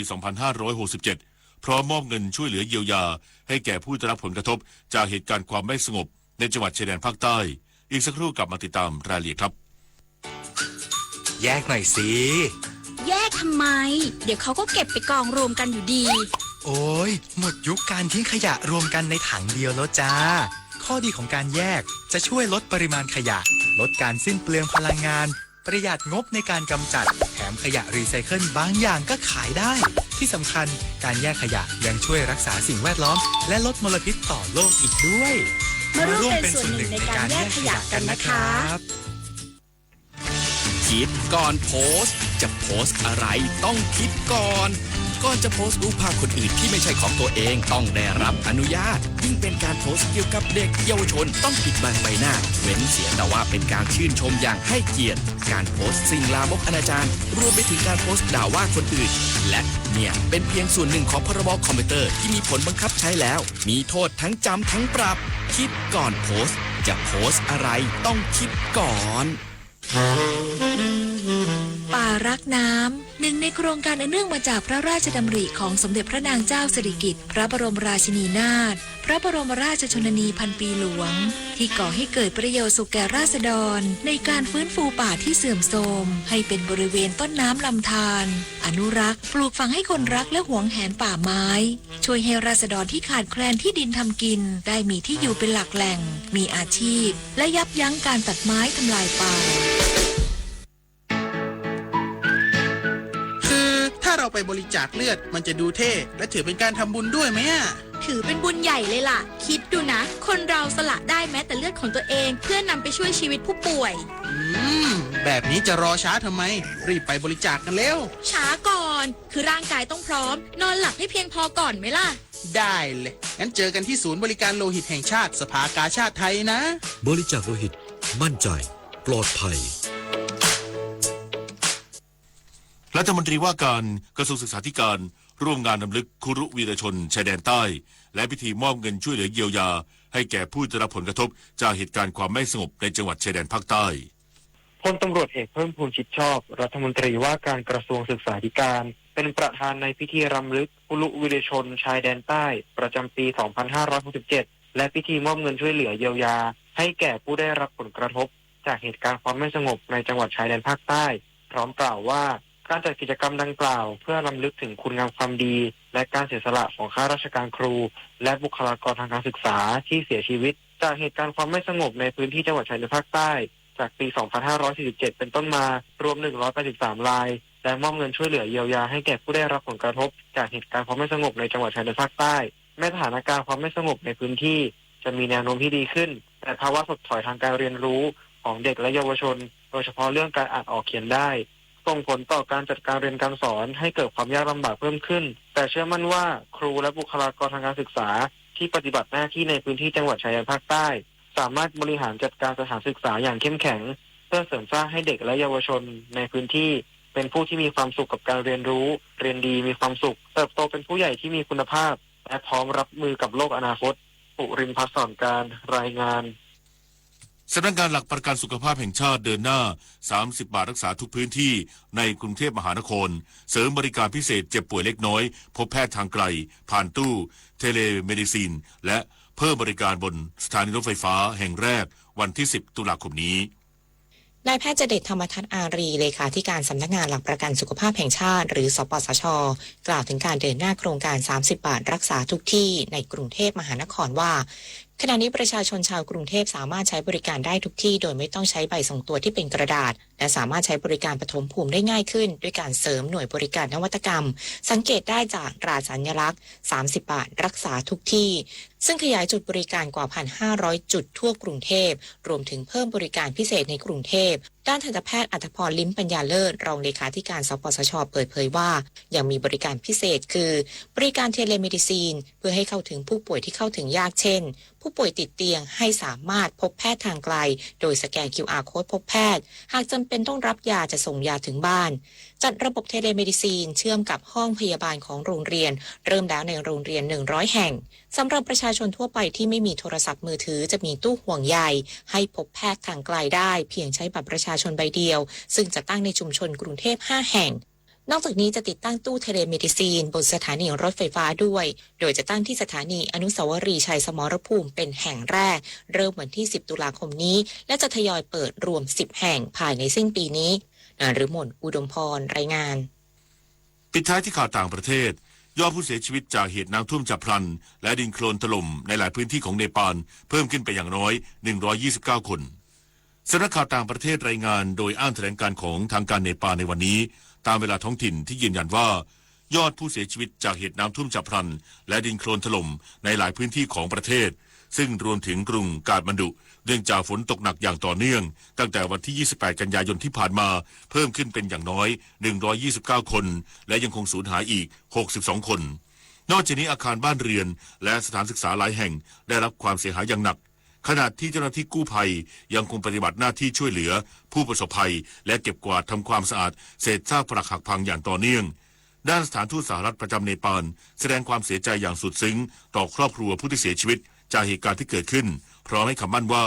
สหรัฐจะสนับสนุนรัฐบาลเนปาลในการฟื้นฟูประเทศและให้ความช่วยเหลือแก่ผู้ประสบภัยจบข่าวพิญโยรุ่งสมัยอ่านรับฟังข่าวครั้งต่อไปเวลา 23:00 น.ติดตามข่าวที่นำเสนอไปแล้วได้ที่ www.thainews.prd.go.th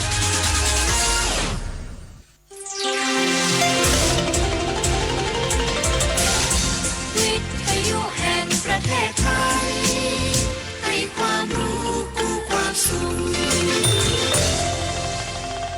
ป้องกันและบรรเทาสาธารณภัยจังหวัดหนองบัวลำพู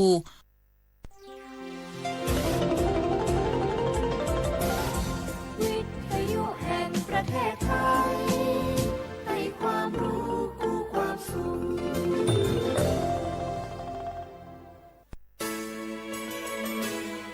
สถานีวิทยุกระจายเสียงแห่งประเทศไทยจังหวัดเชียงใหม่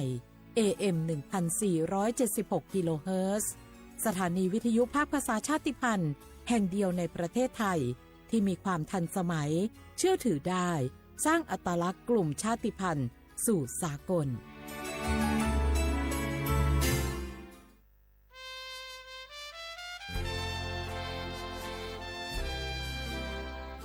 เกิดเป็นคนไทยเติบโตบนผืนแผ่นดินไทยจงภูมิใจในความเป็นไทยชาติไทยเรานั้นนับเป็นชาติที่มีความเป็นมาเก่าแก่ยาวนานเรามีภาษาวัฒนธรรมและมีสิ่งต่างๆที่เป็นเอกลักษณ์ให้เราได้ภาคภูมิใจในความเป็นคนไทยเราควรเห็นคุณค่าและมีความรักชาติหวงแหนแผ่นดินอันเป็นมรดกของบรรพชนร่วมภาคภูมิใจในความเป็นไทยโดยสำนักประชาสัมพันธ์เขต 3 กรมประชาสัมพันธ์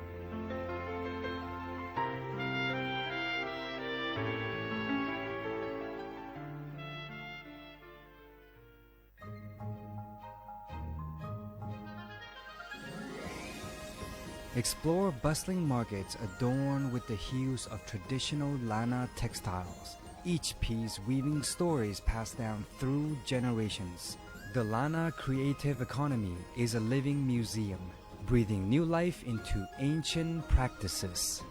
From Yi Peng or Loi Krathong Festival to Pi Mai Mueang or Songkran Festival, the Lanna creative economy thrives in joyous celebrations, honoring the region's unique identity. It's not just commerce, it's a cultural celebration. Support local artists, cherish tradition, and be part of the Lanna creative economy, where every creation is a tribute to the rich cultural mosaic of northern Thailand. Join the celebrations, support local artists, embrace tradition, and be part of the Lanna creative economy, where the past meets the present, and creativity knows no bounds.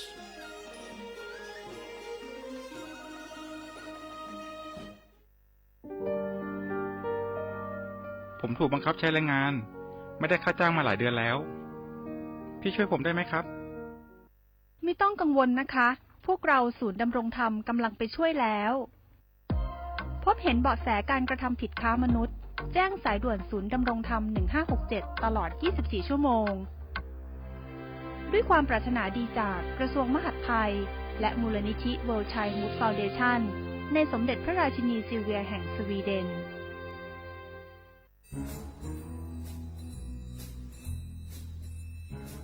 คุณนายมาขินว่าข้างบ้านเรามีอะไรแปลกๆนะคะแปลกยังไงไหนเล่าซิมาขินก็มาขินเห็นว่ามีคนแปลกหน้าเข้าออกบ้านนั้นบ่อยๆมีทั้งผู้ชายมีทั้งผู้หญิงบางทีที่มาขินเห็นก็ยังเป็นเด็กอยู่เลยนะคะคุณนายแต่ดูๆแล้วคนพวกนั้นเหมือนไม่ค่อยมีความสุขเหมือนถูกบังคับยังไงก็ไม่รู้ค่ะมาขินก็เลยคิดว่ามันแปลกๆนะคะคุณนายไม่ได้การละจะเป็นพวกค้ามนุษย์หรือเปล่าก็ไม่รู้คงต้องแจ้งสายด่วน DSI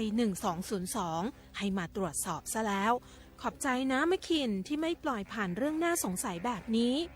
คุณผู้ฟังเองก็เช่นกันนะคะร่วมเป็นส่วนหนึ่งในการป้องกันการค้ามนุษย์แจ้งเบาะแสได้ที่ศูนย์ต่อต้านการค้ามนุษย์กรมสอบสวนคดีพิเศษสายด่วน1202 Together We Can หยุดค้าคนโดยสำนักประชาสัมพันธ์เขต 3 กรมประชาสัมพันธ์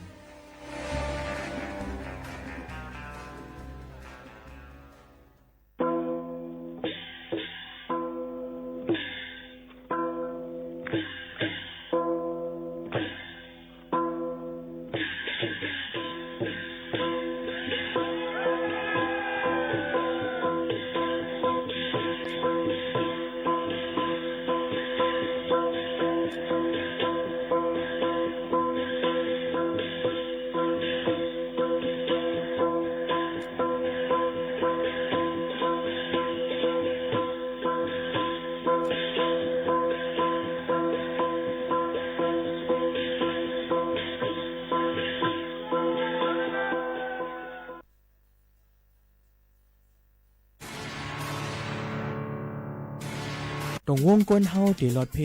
เมื่อนาลูกหลานเตขึ้นใหญ่มีลองอุ่นเจอไล่ลูกหลานปอกขึ้นมาผมเฮกังปันลูกหลานเฮาเศร้าอย่างไก่ห่างเพอย่าเมากำผมมือกันเป็นแห้งอ่อนเฮกังเพอันห้ายลงอย่าเมากำโดยตรงวงก้นเฮาหากูก็ตรงวงก้นลอดเพอ่อนโฮมมือเฮสั่งตาเมื่อนาลูกหลานเฮาขึ้นสูงห่างไกลยันเพอย่าเมากำกูมือตาเส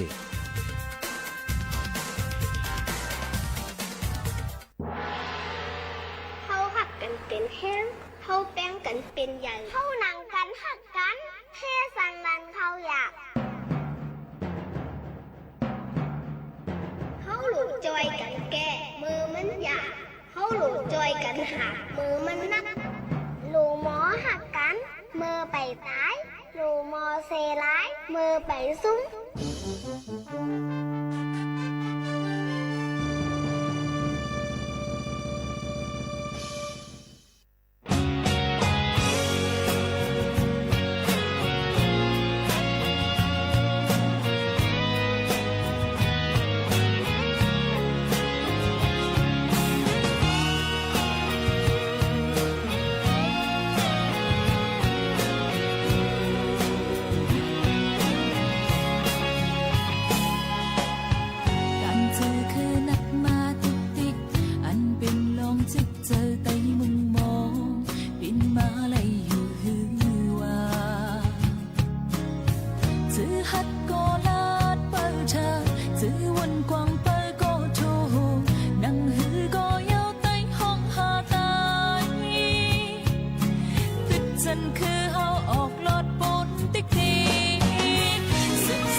เหมือสูงค่ะเหมือสูงเป็นน้องพงยินถ่อมเสียงได้ตั้งเสียงกูก็กูเกินค่ะทบกันเนื้อตอนการภาษาความใต้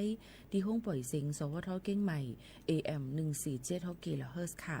พบทบจ้อมกันกูวันพอถึงมาข่าวยาม10 โมงถึง 11 โมงกลางเนื้อและกลางค่ำอยู่จ้อมขาวหมูขาวนุ่นสุภาวันเชื้อสารวินเป็นอุ้ยก็เอเซปอแม่พี่น้องเขาตอนแต่ในวันเมื่อในก็ถึงมาเนื้อเลือน10 ลอง12 คำฮอดถึงมาสิอยู่จำกันใน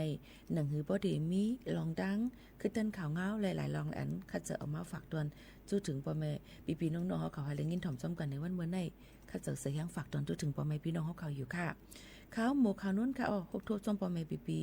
น้องๆเขาสิเดี๋ยวก็พี่น้องเขาหับถอมเลยตั้งเรดิโอออมล้ม AM 147 กิโลเฮิรตซ์หับถอมเลยตั้งแฟนเพจ Facebook สวทเก่งใหม่ AM 147 กิโลเฮิรตซ์ผมจมหับตอนกูก้นตั้งหมดตั้งเสียงเฮาขามาอยู่เป็นอ้อยก็ไอ้เสจอมกันที่ในก็หนังหือบ่ได้ฮู้ข่าวคือตันหลายลองหลายอันนั้นข้าจะเสียงเอามาฝากตอนจุดถึงพ่อแม่พี่น้องๆเขากูก้นอยู่ค่ะมาถ่อมด้วยข่าวเงาฟิงฟ้าราศีกันอ่อนตั้งกว่าค่ะเนาะพ่อแม่พี่น้องๆเขาค่ะภายข่าวเงาฝนลมเปิ้นก็ปันฟางไว้วานในข่าวตั้งวันที่29ต่อถึงวันที่3เดือน12หิงปลาย24นั่นเต็มมีฝนตกลงมาหลายๆปื้นตีเฮ็ดเฮาน้ำน้ำทมน้ำน้องจะเจออันอยู่ต้อมตับลอยสันสูงจะเจออันอยู่ที่หิมห้องน้ำผังน้ำเจ็มเจในก็ถูกดีเลยไว้ฟังกันไว้จ้อมเนี่ยค่ะลองตั้งเจในก็เฮาค่ะก็คัดเจอเอามาฝากตนถึงพี่น้องเขายันบอกว่ามันเป็นข้าวฝนในนั้นค่ะเพราะไว้สิฝนตกปอกกำหากำในเอาเนี่ยก็ยุ่มยามาติเข้ามาในเขากัดเดียวค่ะนะพี่น้องเขาอันนี้ก็รู้ไปถ่อมด้วยข่าวเงาฟิงฟ้าราศีกันแทงกำหนึ่งหนังหือมันบ่ดีเฮาค่ะบ่ดีฮู้คือตันเดี๋ยวก็สิเลยห่างเฮียนกันไว้หนังหือบ่ดีง่ายแง่มลงจากนั้นในนั้นค่ะเนาะพี่น้องเขาค่ะนี่ก็มาฝากตนถึงกูก้นตั้งหมดตั้งสิ่งในนั้นค่ะพี่น้องเขาค่ะเอาคำมาด้วยเนี่ยค่ะพี่น้องเขาเกี่ยวกับไปลองเฮี้ยงกันยันมึงกันอิดอ่อนหนึ่งค่ะพี่น้องเขาลองวัดลองไว้เต็มเจ้าในก็เขาขาก็คัดจะเอามาฝากเตือนทุกถึงพ่อแม่พี่น้องเขานั่นขนาดเนาะพี่น้องเขาอ่อนตั้งนั่นเนี่ยก็เขาขาก็มาด้วยค่ะห้องการฝ่ายป้ายอยู่หลีประกันสังคมเมืองไทยเนี่ยค่ะหันหลีเพิ่มเทียมเงินเลี้ยงลูกอ่อนปึงเก่ามัน800 วัตต์ต่อ1เดือนแต่เหลียวก็ได้เพิ่มเติมมาแทง200 วัตต์เป็น1 เดือนในเป็น1เฮงวัตต์นะคะเมื่อวันที่27 สิงหาคม2 สิงหาปากไป67ที่ในปังกลุ่มก่อป้องกันโครงการ5ห้องผายไปอยู่ลีตรงวงกลเมืองไทยมีคอเลยเจอคอเตียบตัดให้เพิ่มเทียมเงินกำเทียมจอยเหลือลูกอ่อนอายุ0 ถึง 6 ปี1เฮงวัตต์ต่อเลินค่ะปึงเก่า8 วัตต์นั่น800 วัตต์นั่นค่ะเนาะตอนแต่แห่งการซื้ออันเป็นลูกจุ้มประกันสังคมจำหนังมาตรา33และ39แต่เอาใจตื้อในเดือนมกราคมปี25ปัก68ในกว่าตอนแต่ที่มุ่นแม่เพิ่มสุดและประกันสังคมต่างรองในปีนั้นก็ได้เพิ่มเทียมปันกาเกิดลูกได้เพิ่มเทียมปันกายืดยาเคียวได้เพิ่มเทียมปันกาห้ามการตกงานปัดเสียมเงินจอยแถมมือแก่เท่าเจ้าไหนไปถ่อมเขาเงาหูยย่ำมันไหลเทียงอยู่ในนั่นค่ะนี่ก็ข้าจะออกมาฝากตวนทุกถึงพี่น้องเขาเกี่ยวก็ไปลองวัดไว้พี่น้องเฮียงกันยานเมืองในฝากตวนทุกถึงพี่น้องเขากูก้นเจ้าหนังไหนค่ะเยี่ยวก็มาตัวเทียงในนั่นค่ะเอาเทียงลองหนึ่งนาการอันที่เปิ้น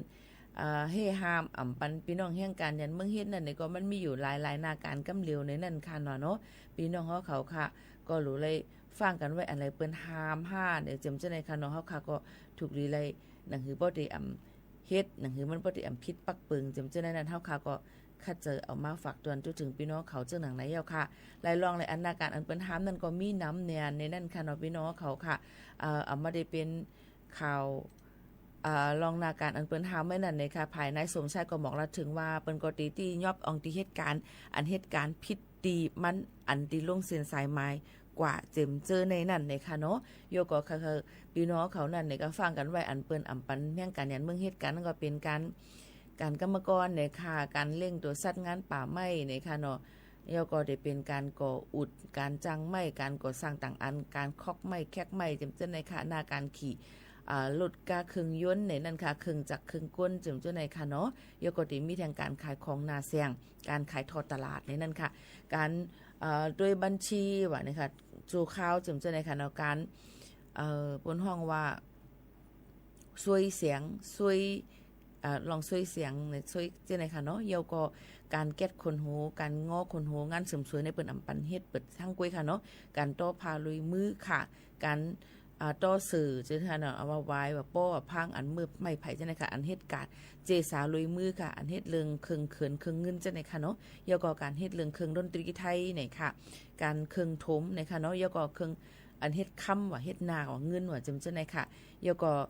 การอันลงเครื่องลงหินได้นะคะการเฮ็ดตุ๊กตาคนไทยตีนอนผ้าห่มค่ะการเฮ็ดสปิดจังได๋ค่ะการเฮ็ดดีเป็นผ้าไหมลุยมือการเฮ็ดหุ่นหังพลา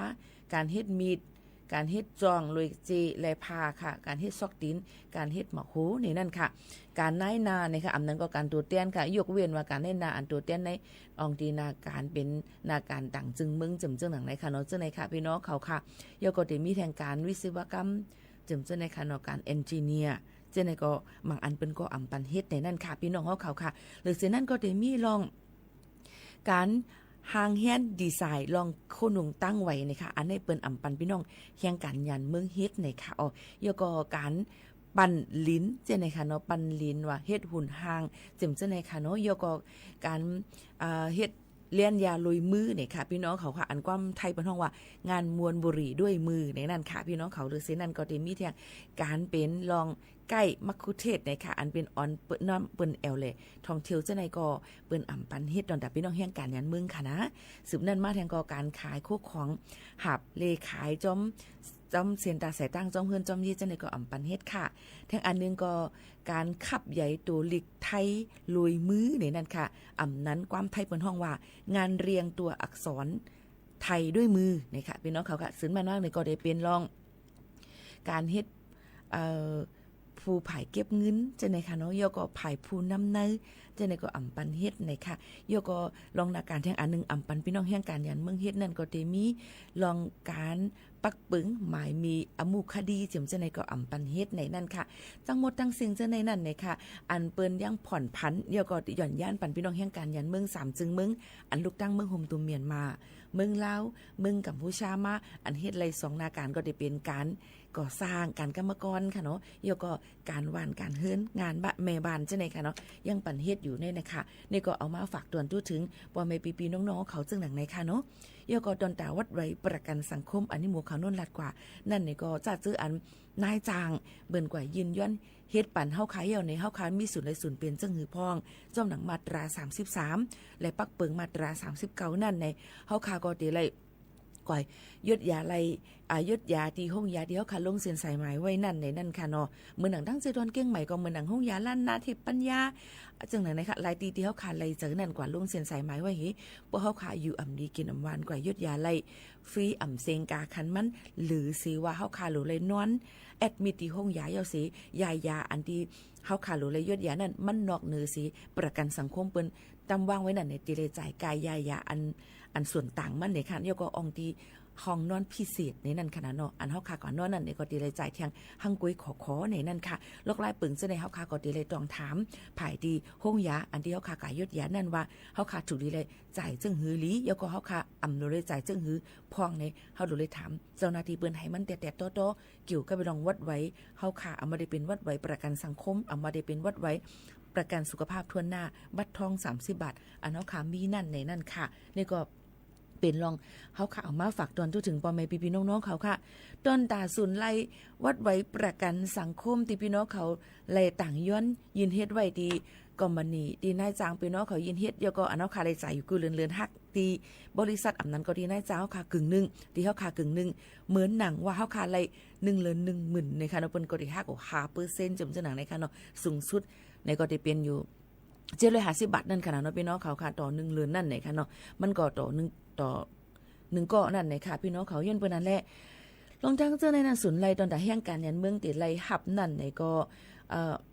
มันก็อ่ำป้อเลยไล่เปิงอีหยังกันตั้งพี่น้องคนไทยกะหือในนั่นค่ะก็เปิ้นนั่นแหละตอนแต่แห่งการยันเมืองพี่น้องก็ติไล่หับนั่นในอันที่ลงเส้นสายไหมวัดไว้ประกันสังคมนั้นตอนแต่เฮาค่ะเป็นตุกขี้ตา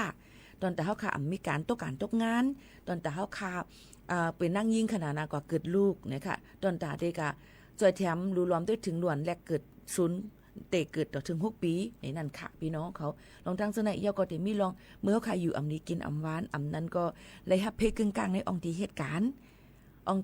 มือพ่องเฮาค่ะแก่เฒ่ามือพ่องเฮาค่ะลูกซุ่มอาศักใส่ใจอำนั้นก็ตายกว่าเย้า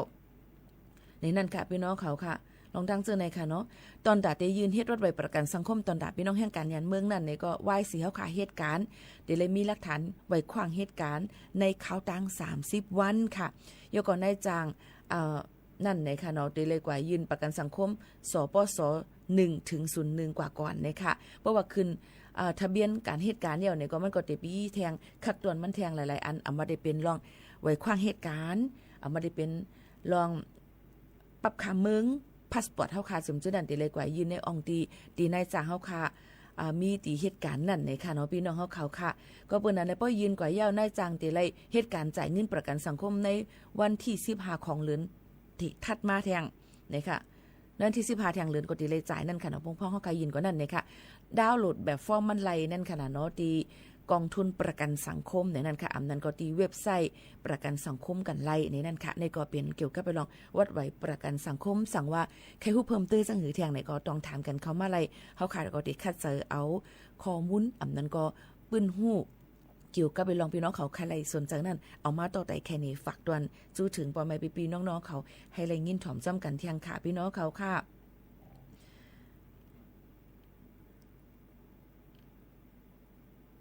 ก็มาเดมาลาดเกี่ยวกับเรลองวัดไว้กันเชียงอิดอ่อนนึงในนั่นค่ะเนาะเดมาหมอกลาดถึงพี่น้องเขาเกี่ยวกับไปลองการอยู่เหตุการณ์เที่ยงในมึง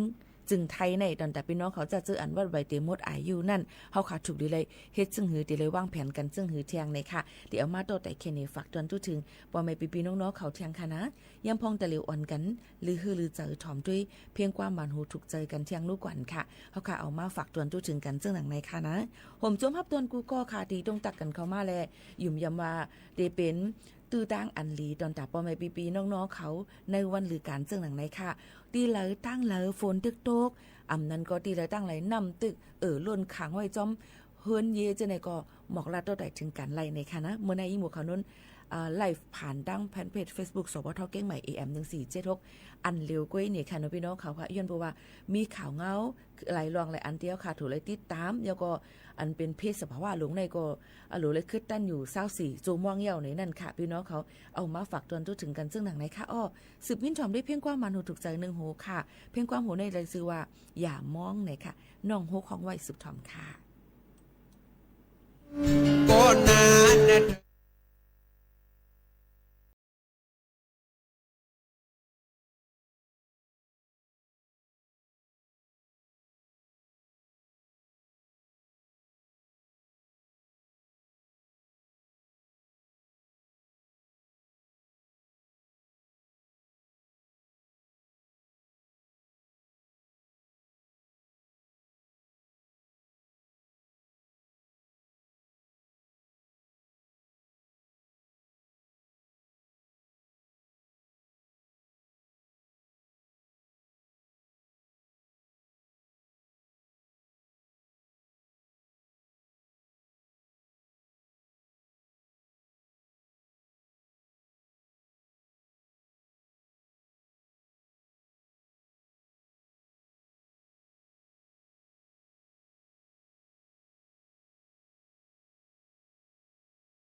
สวทเก้งใหม่ AM 1476กิโลเฮิรตซ์ค่ะมันก็ได้ถามว่าสวทนี่มันป่องสังไหนคะเนาะมันเป็นตัวปัดตัวลิกปัดตัวลิกโยโยอันเป็นทั้งหุ้มบ่อยเสียงเฮาค่ะเป็นไผ่ไทยนั่นค่ะเนาะลูกมาดีสถานีวิทยุกระจายเสียงแห่งประเทศไทยจังหวัดเชียงใหม่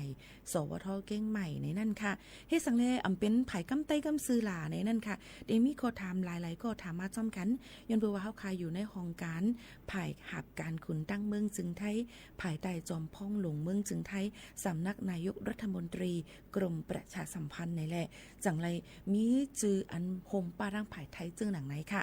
ยิ่โมข่าวนุ่นมาเหตุการณ์อยู่ที่ในข้าวตั้ง15 ปีป้ายในนั่นค่ะไหว้เสปาชุสีชาวว่าทินเฮาค่ะนั่นไลลู่เสียงอาสากว่านั่นเสไลมาหับกันปุนพรไว้อยู่ดีในสีในนั่นค่ะสืบนั้นมาเนี่ยก็ตีมีหลายรองหลายอันค่ะตอนดาตีเฮ็ดแล้วค่ะไลเลเพี้ยนเดี๋ยวก็ตีไลเปลี่ยนป่ายเรียกลาย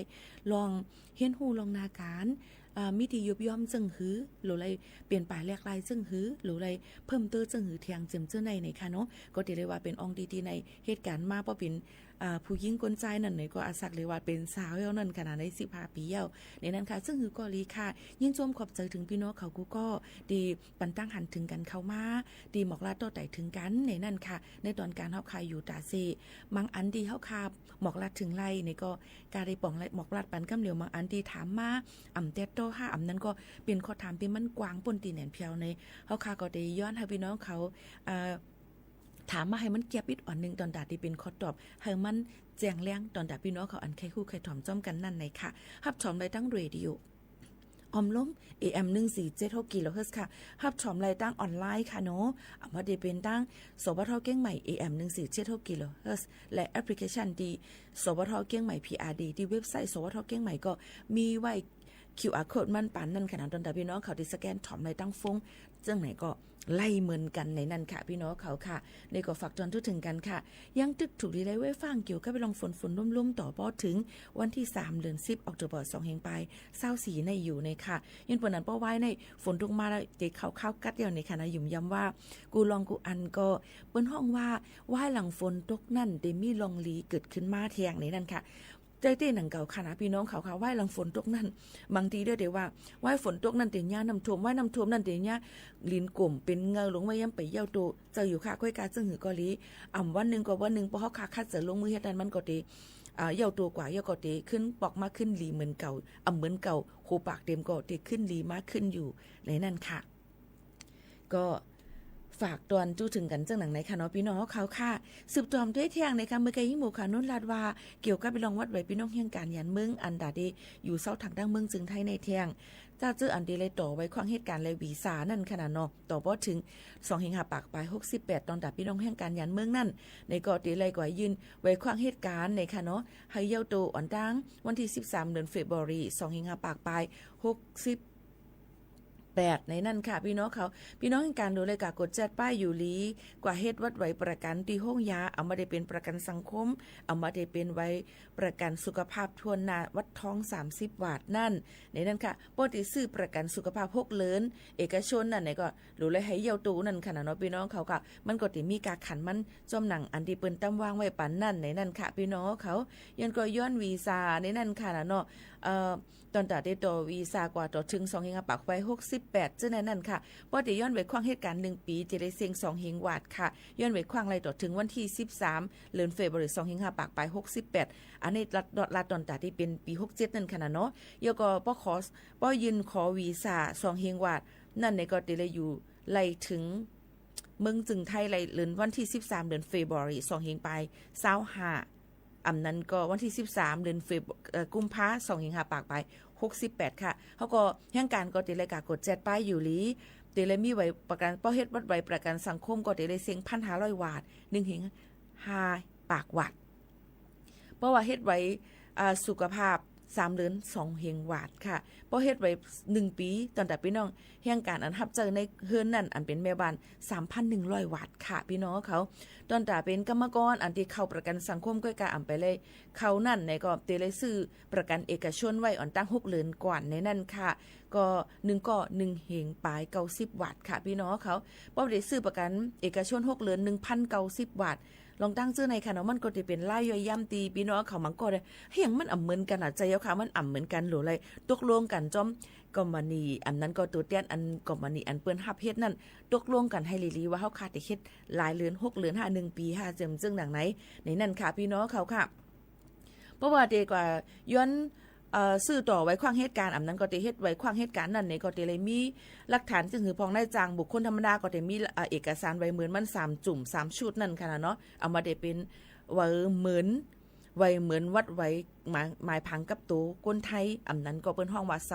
สำเนาบัตรประจำตัวประชาชนแล้วก็อันที่2ก็ได้เป็นไว้เคอเฮิรนอันนั้นสำเนาทะเบียนบ้านในค่ะแล้วก็อองตีอยู่ด้านเซานายจางในนั้นค่ะแผนที่บ้านแมปตีอยู่ด้านเซานั่นค่ะเนาะแล้วก็เป็นหนังสือรับรองบริษัทในค่ะอ่ำป่น3เลินในค่ะแล้วก็ได้มีผู้มีอำนาจลงนามนั่นนะคะเพราะเปลี่ยนที่นายจางนิติบุคคลนั่นค่ะเนาะที่เป็นไว้เหมือนไว้หมายพังกับตัวคนไทยหมายพังเคอเฮิรนเนี่ยค่ะเพราะว่าเป็นหับเหมาก่อสร้างนั่นก็จะมีลองหลีกกินเกียนลงลายมือหับเหมาก่อสร้างอันเปิ้นห้องว่าสำเนาสัญญารับเหมาก่อสร้างในนั่นค่ะพี่น้องเขาเยาก็จะมีแทงในค่ะไว้เหมือนเคอเฮิรนโฉนดตีลิ้นเนี่ยค่ะไว้ตีลิ้นนั่นค่ะ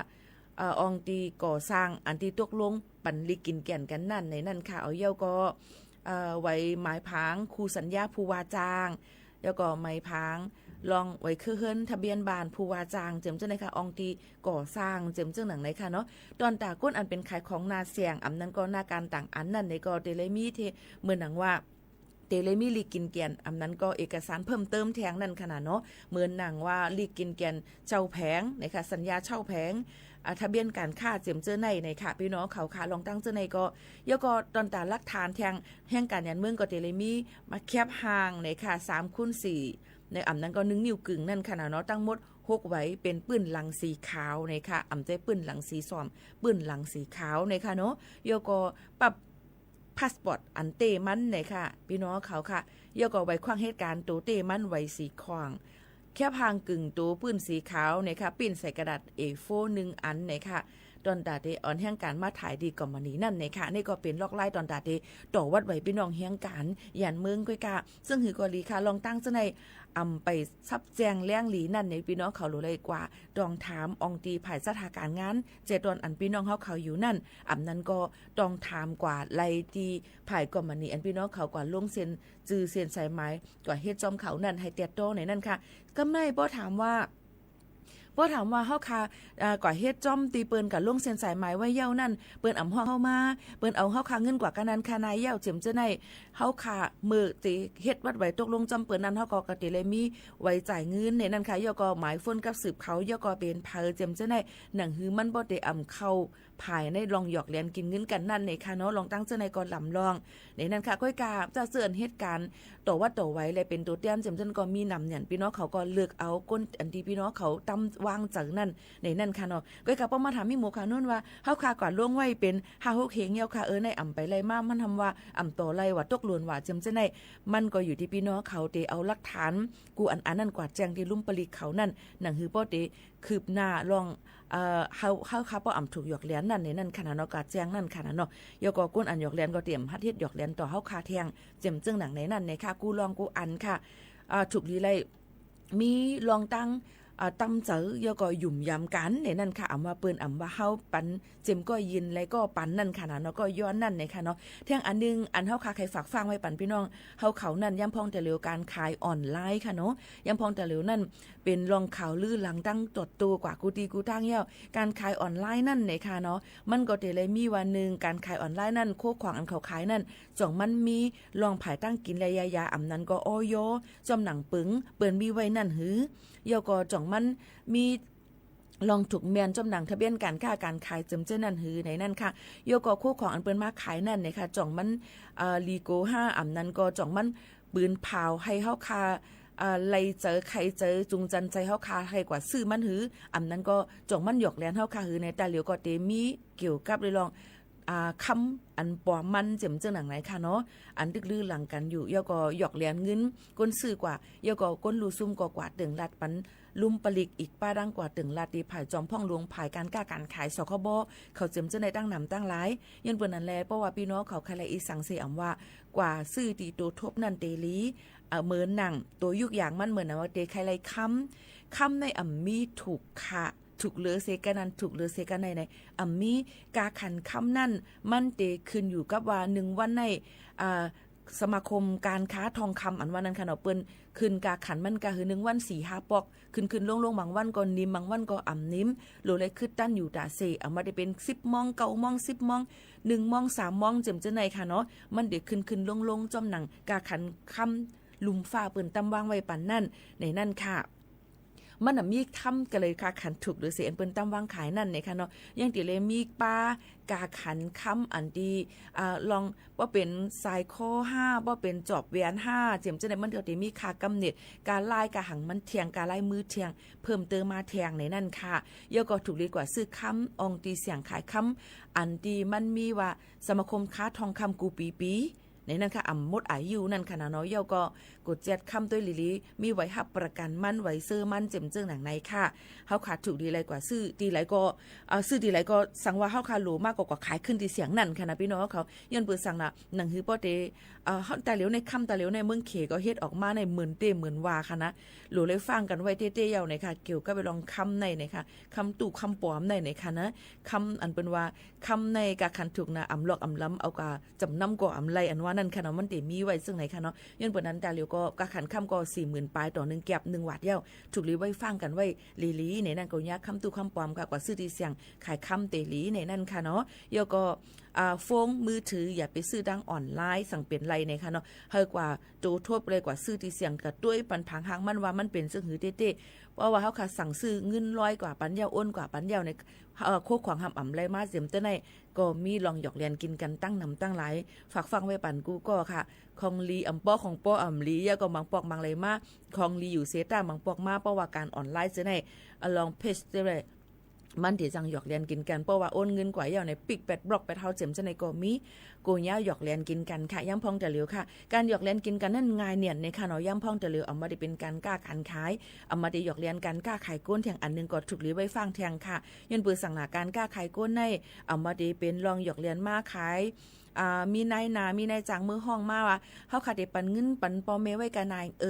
เอาลูกสุขเหตุการณ์จอมเฮาเนี่ยมังก็มไรหน้าการลีค่ะมังก็เอามาย้อนน้อมเนี่ยนำค่ะเนาะเอามาเป็นขายโตเป็นอยู่ในแสงในครับเป็นขายเป็นไม้หมอกยาเจ็มเจ้าไหนค่ะเนาะลองเจ้าไหนมีลองตุกย้อนก็มีลองย้อนตั้งใจแถมตั้งนำตั้งหลายค่ะเนาะลองตั้งเจ้าไหนก็หยาบแน่นในค่ะเนาะมันก็เต็มเจอมันก็อ่ำเต็มเจอเฮ็ดในนั่นค่ะลองหยอกเรียนกันกล้าขายก้นอันในค่ะเนาะก็ลองกินกาโฮเนื้อกันกินทิกตอกซอกเนื้อกันเจ็มเจ้าไหนค่ะเนาะ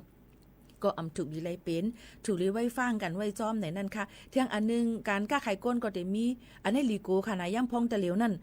พี่น้องก้นอันมีเอ็นเฮียงเงินมีอาณาไผเงินเขานั่นเปิ้นลาดไว้อยู่ว่าไผมีเงินเป็นเจ้าไผมีเงินก็มันเป็นเจ้าไผมีเขามันเป็นคุณในเขาเนาะก็เปิ้นนั่นแหละมันก็มีเงินในนาเฮือน1หลังในโลเอียงก็ตู้หยับคันเจอน่ะเนาะเพก็เนี่ยอันนั้นอันไหนจังอยู่ในขายเตออันว่านั่นในย้อนมันเตขายตอนตากว่าปันก้นอันมักมีเงินคำเขานั่นขายกว่าเนี่ยค่ะอันไหนก็เป็นการกล้าขายก้นเหมือนกันอันไหนถูกหลีไว้ฟังค่ะโยก็ป้อมีลูกหลานหรือไรรวมตัวถึงลีการเอาลูกหลานเปิ้นกว่าเฮ็ดก้นย้อน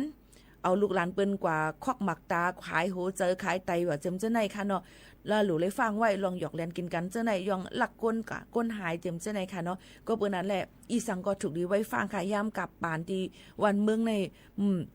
เหมือนเจ้าหนังไหนนั่นขนาดเนาะก็เปิ้นนั้นแหละก้นผ่านก็ป้อค้างฮิๆเอาค่ะก้นมีก็ซ้ำมีอยู่ติ๊กๆก้วยกาป้อมีเงินในมันเป็นเจ้าอาณาหลวงกูอันค่ะนี่ลีโกเนียนค่ะเนาะอย่าไปว่าสังค่ะเป็นเจ้าอาณาป้อมีเงินก็ซ้ำอ่ำไรค่ะเนาะโหเลยคืบหน้ากว่ามังก็ในเนี่ยค่ะหักกันเนี่ยค่ะเนาะลัดมาลองตั้งหักลามมาแทงเอาเนี่ยค่ะเนาะเฮาหักสู้เนี่ยค่ะเมื่อมีเงินเดี๋ยวก็หักกันนะป้อมีเงินมานั่นในก็ใครปลายผัดเพกันเจ็มจะในก็มีเจ็มจะในค่ะเดี๋ยวก็นาเฮือนแต่เย่ก็เป็นป้อห้างแม่ ห่างกว่าในค่ะอันตกมาก็ติมาตกใส่ตีลูกล้างนังลูกนั่นค่ะนะเนาะว่าอำหูสังนั่นค่ะนะเนาะยังเปิ้นอะไรติเฮ็ดสังก็วนสอนดีลีมือตุกก็หลุกตุกจ้อมกันมือเกี่ยวก็หลุกเกี่ยวจ้อมกันมือพ่องยำเกี่ยวมาเยาก็ป้อให้เฮาตุกเยาเนี่ยเฮาคาติลูกจื่นขึ้นจังหือตาที่จอยแถมกันกว่านั่นเนี่ยก็ถูกเลยจอยแถมกันกว่าเนี่ยค่ะอันลำลองหรือสิเปิ้นหรือเลยเป็นแห้งใจค่ะเนาะแห้งใจในลำลองตอนตาในกวนเฮาขากูก็ค่ะมันก็ว่าเฮียงเลยก็หาก็เซสุล่ะอำถามที่หิมห้อมตัวเจ้าก็ว่าเป็นจึงหือพองอันว่านั่นค่ะนะลำลองเต้ๆนะคะยันเปิ้นนั่นแหละอย่าไปกลุ่มซอกหาตีไก่สัมปอลือมาก้นตีจำนั่นก็หลู่ตั้งจอยแถมหลู่ตั้งข้อความปั่นแห้งเหมือนกันนะคะนะยันเปิ้นนั่นแหละอันตั้งสุดนั่นในนาเฮิรนมุงของเฮิรนนะคะนั่นโดเลยด้วยนากันเสยุ่มต่อกันย่อก็ปั่นแห้งใจกันนั่นค่ะนะเนาะเมื่อได้เป็นหือพองจ่องเป็นเฮือหรือได้หีพองในปันแห้งใจกันเสียก็ลองตรงวงก้นตั้งนอกนั่นเปิ้นเคยว่าซึ่งหือก็ว่ามันอยู่ที่ว่าในมุงของเฮือนเนาะค่ะนั่นตีป่องใจกันกุ้ยนี่นั่นค่ะกูลองก่อนอันเดียวคำคัดเจอมาลัดนั่นนี่ค่ะมาเป็นลองหลีฝากตอนถึงพี่น้องเขาให้แรงยินถ่อมจ้อมกันในวันเหมือนในเจิงหนังในค่ะเนาะสืบลือเฮอลือใจตอนตาในตอนการเนาะค่ะดีในสีถ่อมเพียงความหวานหูถูกใจกันแทงลูกก่อนในค่ะพี่น้องเขาค่ะเอามาฝากตอนถึงพี่น้องเขาให้แรงยินถ่อมจ้อมกันเจิงหนังในค่ะนะยิ่งโมคาโนนที่เอาเพียงความอันไรจือว่าถูกลีโฮมแห้งกันไหนนั่นค่ะเอามาฝากตอนถึงพี่น้องเขาให้แรงยินถ่อมในตอนการเฮาขาดีในค่ะนะบางลองบางอันมาในป้ออ่ำโฮมห้อมกันในก็มันติจังจัดจางผาดเพกันกว่าค่ะอ๋อก็บันนั้นถูกเลยโฮมห้อมกันและโฮมแห้งกันเดียวค่ะสืบถอมค่ะ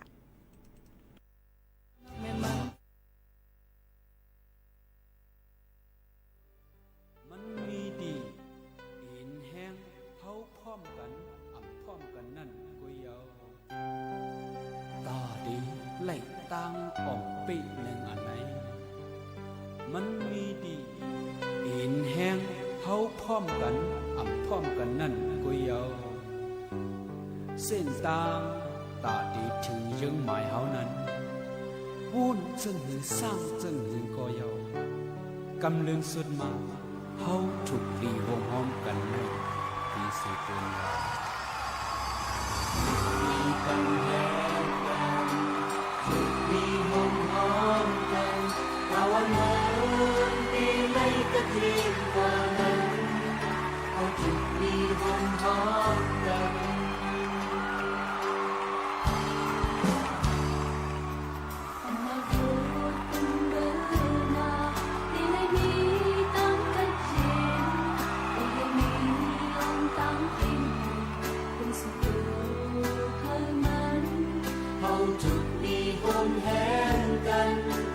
สิ่งเลี้ยวปิดแห้งกัน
ก็ปีนเฮ็ดกำแจงเจอเหมือน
ค่ะพี่น้องเขาค่ะพี่น้องเขาเลยถ่อมย่ำห้องตะเลียวเป็นที่ห้องปล่อยเสียงเก้งใหม่ AM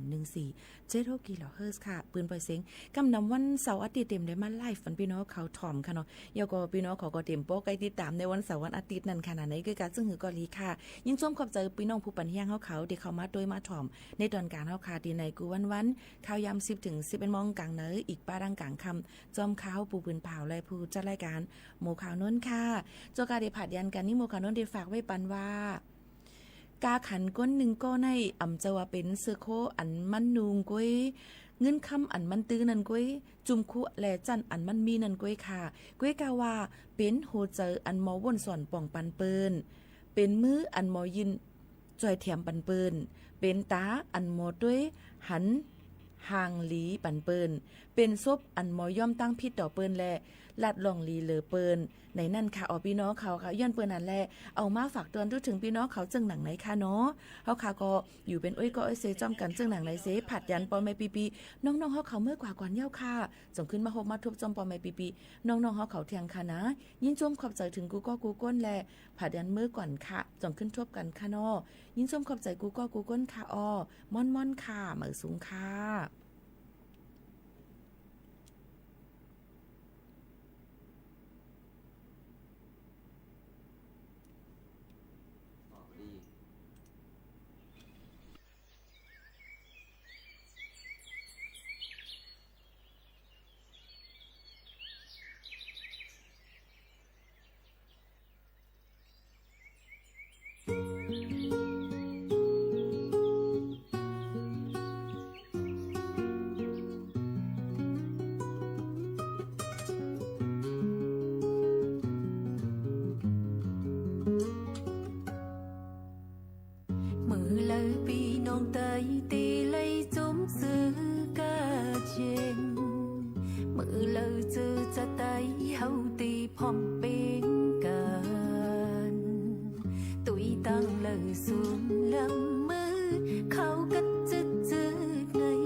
ำลงหงดงยืนตีหนึ่งเปิ้นเพียนกันคบเมืองอยากเฮายืนตีหนึ่งพงมาเลยเปิดกินนึกเฮายืนควันมาต่อยหูมาคืนลกไหลยักจึงไงวันหนึ่งเฮากุยตุกสุ่มนังกัน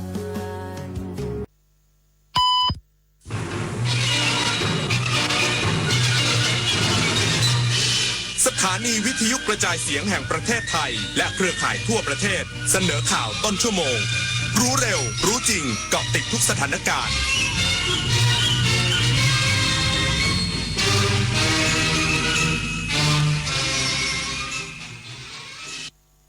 รับฟังข่าวต้นชั่วโมง 23 นาฬิกากับพิญญรุ่งสมัยรัฐมนตรีว่าการกระทรวงสาธารณสุขเปิดโครงการขับขี่ปลอดภัยใส่ใจสุขภาพชูสุโขทัยโมเดลเป็นต้นแบบอีกสักครู่กลับมาติดตามรายละเอียดพร้อมข่าวอื่นๆที่น่าสนใจครับ โครงการพัฒนาระบบกสิกรรมด้วยศาสตร์พระราชาช่วยส่งเสริมอาชีพให้เกษตรกรโดยรวมกลุ่มเพื่อช่วยเหลือตนเองและช่วยเหลือซึ่งกันและกันให้มีความเป็นอยู่ที่ดีสร้างความเข้มแข็งในระดับชุมชนแต่ละพื้นที่อย่างเหมาะสมต่อเนื่องสู่การพัฒนาที่ยั่งยืนเพื่อให้เกษตรกรสามารถดำเนินชีวิตได้อย่างมั่นคงด้วยหลักเศรษฐกิจพอเพียงศาสตร์พระราชาปวงประชาเปี่ยมสุขไม่มีฟันกินอะไรก็ไม่อร่อยกระแสพระราชดำรัสพระบาทสมเด็จพระบรมชนกาธิเบศรมหาภูมิพลอดุลยเดชมหาราชบรมนาถบพิตรก่อให้เกิดโครงการรากฟันเทียมพระราชทานจากน้ำพระราชฤทัยที่ทรงห่วงใยราษฎรผู้สูญเสียฟันแต่ขาดโอกาสในการรักษาให้กลับมามีสุขภาพช่องปากที่ดีมีรอยยิ้มที่สดใสกินข้าวได้อร่อยรากฟันเทียมความสุขพระราชทาน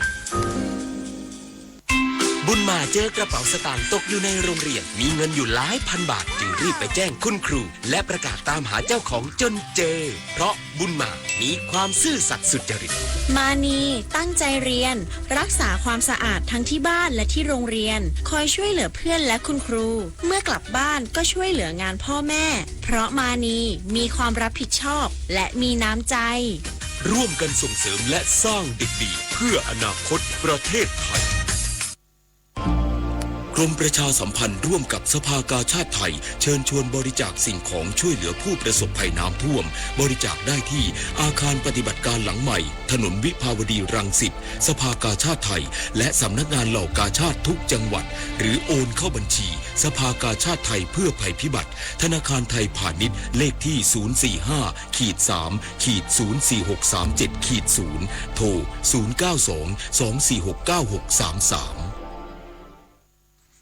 นายสมศักดิ์เทพสุทินรัฐมนตรีว่าการกระทรวงสาธารณสุขเป็นประธานเปิดโครงการขับขี่ปลอดภัยใส่ใจสุขภาพขับเคลื่อนคลินิกอาชีวเวชกรรมสู่การเป็นศูนย์เชี่ยวชาญ Medical Fitness to Drive เพื่อตรวจประเมินความพร้อมทางสุขภาพผู้ขับขี่ให้ครอบคลุมอย่างน้อย24แห่งทั่วประเทศในปี 2568 สำหรับกิจกรรมในวันนี้มีการมอบธงขับขี่ปลอดภัยให้กับตัวแทน9อำเภอในจังหวัดสุโขทัยปล่อยขบวนคาราวานบริการตรวจสุขภาพเพื่อประเมินความพร้อมของผู้ขับขี่ออกใบรับรองแพทย์เพื่อต่ออายุใบอนุญาตขับขี่จัดแสดงนิทรรศการให้ความรู้แก่ประชาชนอีกด้วยกระทรวงมหาดไทยจัดประชุมเชิงปฏิบัติการเผยแพร่พระอัจฉริยภาพทางด้านการยกระดับและพัฒนามรดกภูมิปัญญาผ้าและงานหัตถกรรมไทยตามพระดำริสมเด็จพระเจ้าลูกเธอเจ้าฟ้าสิริวัณวรีนารีรัตนราชกัญญาครั้งที่6ด้วยมุ่งมั่นสืบสานรักษาและต่อยอดประยุกต์ใช้องค์ความรู้ภูมิปัญญาผ้าไทยและหัตถกรรมไทยให้ดำรงคงไว้ซึ่งความเป็นชาติไทยสืบไปอำเภอสุไหงโกลกจังหวัดนราธิวาสส่งทีมเรือร่วมการแข่งขันเรือกอและเรือยอกองและเรือโคชศรีชิงถ้วยพระราชทานหน้าพระที่นั่งงานของดีเมืองนราปี 2567 โดยปีนี้พระบาทสมเด็จพระเจ้าอยู่หัวทรงพระกรุณาโปรดเกล้าโปรดกระหม่อมให้พลเอกเฉลิมชัยสิทธิศาสตร์องคมนตรีเป็นผู้แทนพระองค์มอบถ้วยรางวัลพระราชทานแก่ทีมเรือที่ชนะการแข่งขันและมอบของที่ระลึกแก่ทุกภาคส่วนที่สนับสนุนการจัดการแข่งขันในครั้งนี้ 2568 ประเพณีสีอีสานวิถีแห่งศรัทธาหวังดึงนักท่องเที่ยวให้มาหลงรักพื้นที่ให้มากขึ้นโดยยังคงชูธงเรื่องวัฒนธรรมอาหารแหล่งท่องเที่ยวทางธรรมชาติที่เที่ยวได้ทั้งปี พร้อมเปิดตัวทิศทางส่ง